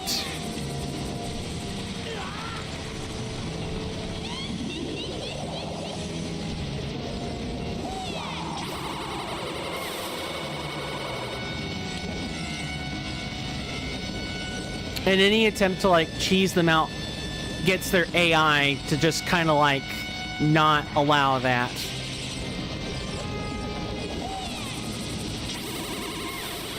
That's 3.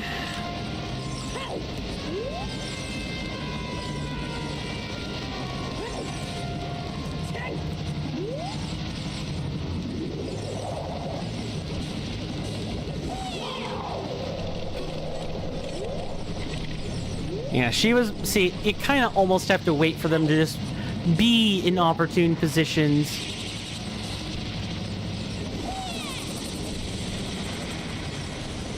And if you move around too much, then your mirror shield will not actually deflect the beams. I think that's 4, right? Please tell me that's 4.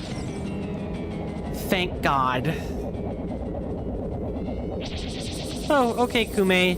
Kotake and Kume's double dynamite attack. Twin Rova. I don't know if I don't know why you'd be winking at Redead Mask, but whatever.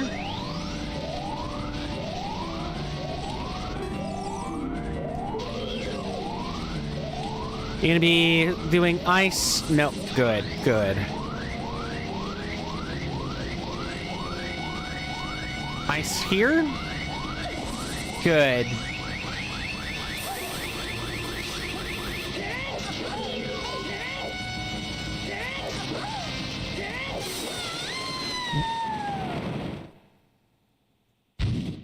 I used spin attacks and had to endure 3 cycles of this.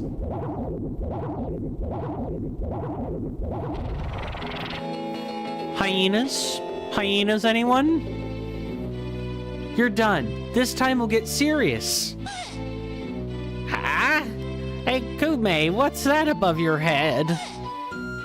Never mind. I'm not gonna try another voice. That's too stupid, even for me. Yes, ladies. Everyone loves you. Hiatus? I hate us. We hate you, so...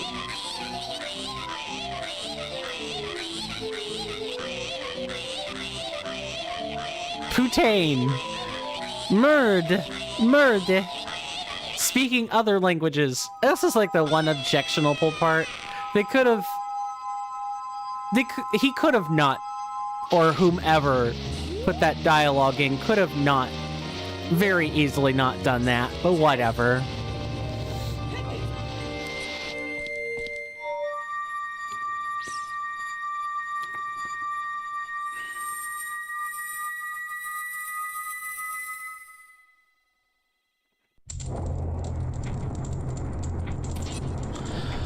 All right, Dompe, you are back in your rightful form. Talk to me. Thank you for taking care of them witches. Look, all those runs, well, it was nothing personal, kid. But think of all the fun we had, though. How's about it, buddy? Can we lay this all to rest? What do you say? Yeah, sure, I guess. I like how the options are yes or yes.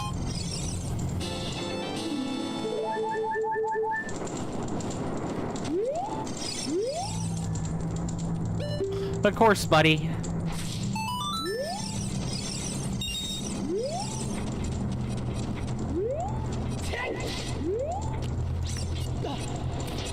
So what kind of formless, massless area is this? They're like keys in here, but you can't really do anything with this area except leave.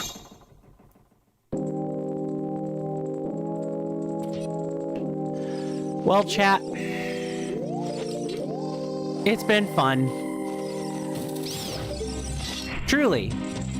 We do have other things we can kind of clear up, but that'll have to be next time.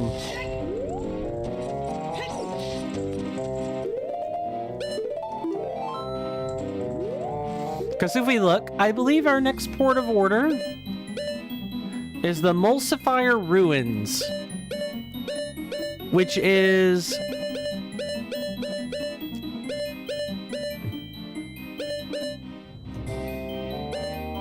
not anywhere near the Forgotten Ruins.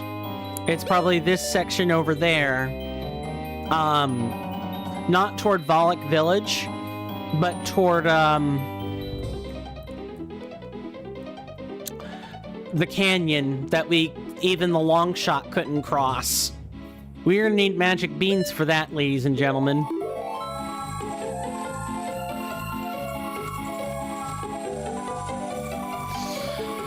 But I want to thank everybody so much for hanging out with me. I really, truly, greatly appreciate it.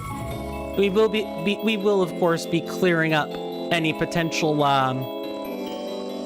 landmines that come with, or not landmines, but any potential backtracking we need to do. And we're not that far away from seeing the entire, you know, wealthy family of the Gold Skulltula house restored. I look forward to that. See what the chat has to say. And maybe he'll give us blue fire for free, if we need it. For those of you on YouTube, I don't have anything left for you. You're good to go. My name is Coinstamp, or Swirling Vortex, or Steven. Call me whatever would make you feel more comfortable. And with that, we're going to turn it over to the Twitch shoutouts for the day.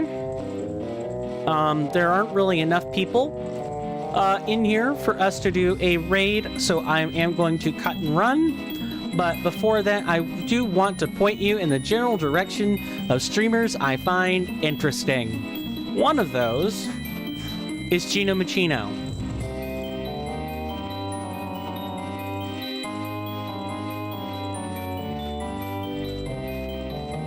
Gino Machino here is playing Black Myth Wukong. That seems to be what everybody is doing right now, is playing the new Souls-like. And then as for the...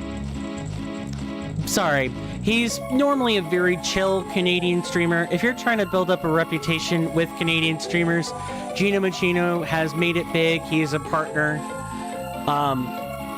And his community is very relaxed. He works really hard on his content. Please check him out. As for the other person we're going to be shouting out today,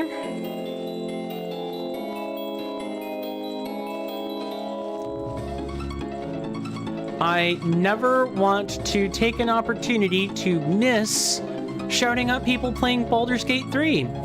There's a streamer named Koi Donut. They are playing Baldur's Gate 3 on Honor Mode, which is the hardest difficulty, hardest mode in the game. So please go check them out. They work hard on their content, and their stream looks super inviting to watch.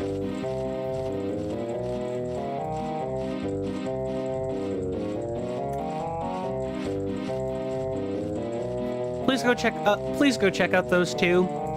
They work hard on their content, and they deserve the following and so much more.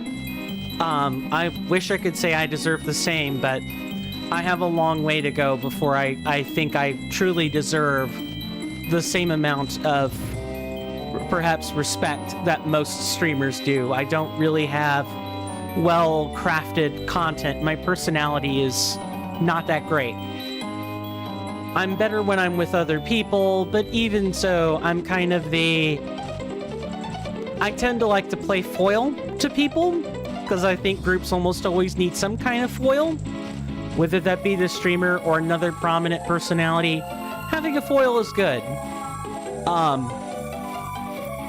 And I'm kind of a dialogue-heavy person. I like talking with people, and that's not always what people are there to do. Sometimes people are there to have fun and not muck it up with philosophy or, you know, just even explaining the rationale behind one decision or another, or they're not really in it for the thought-provoking questions. It's just not happening. And I don't have a hard time respecting that, but sometimes I put my foot in my mouth and I say something, not that I shouldn't say, but that people weren't asking for. I'm bad about that. It's a skill I'm constantly working on. Volunteering information's another way of saying it. Although I at least don't volunteer anything obscene or gross. Anyway, thanks a lot for hanging out with me. Whether you're lurking, especially if you're lurking, or you've been active in the chat, either on Twitch or on YouTube. I really appreciate it. And I hope to see you guys again tomorrow at the normal time and not late for the 50th time. My name is CoinStamp, or Swirling Vortex, or Steven. My senators and inductees, call me whatever would make you feel more comfortable. You guys are welcome in here anytime. Don't forget to check below the script, below in the description, or in the panels in the About Me section. If you want to join the Discord, click on the one called Discord. Optet Network is a different Discord, but also equally worth your time to check out, especially if you like following indie game development. The lead guy there is making an indie game on his own, which is really impressive. But either way, no matter which Discord you choose to frequent, stay safe out there. Take care of yourselves. You're welcome in my hallowed halls anytime. And with that, goodbye.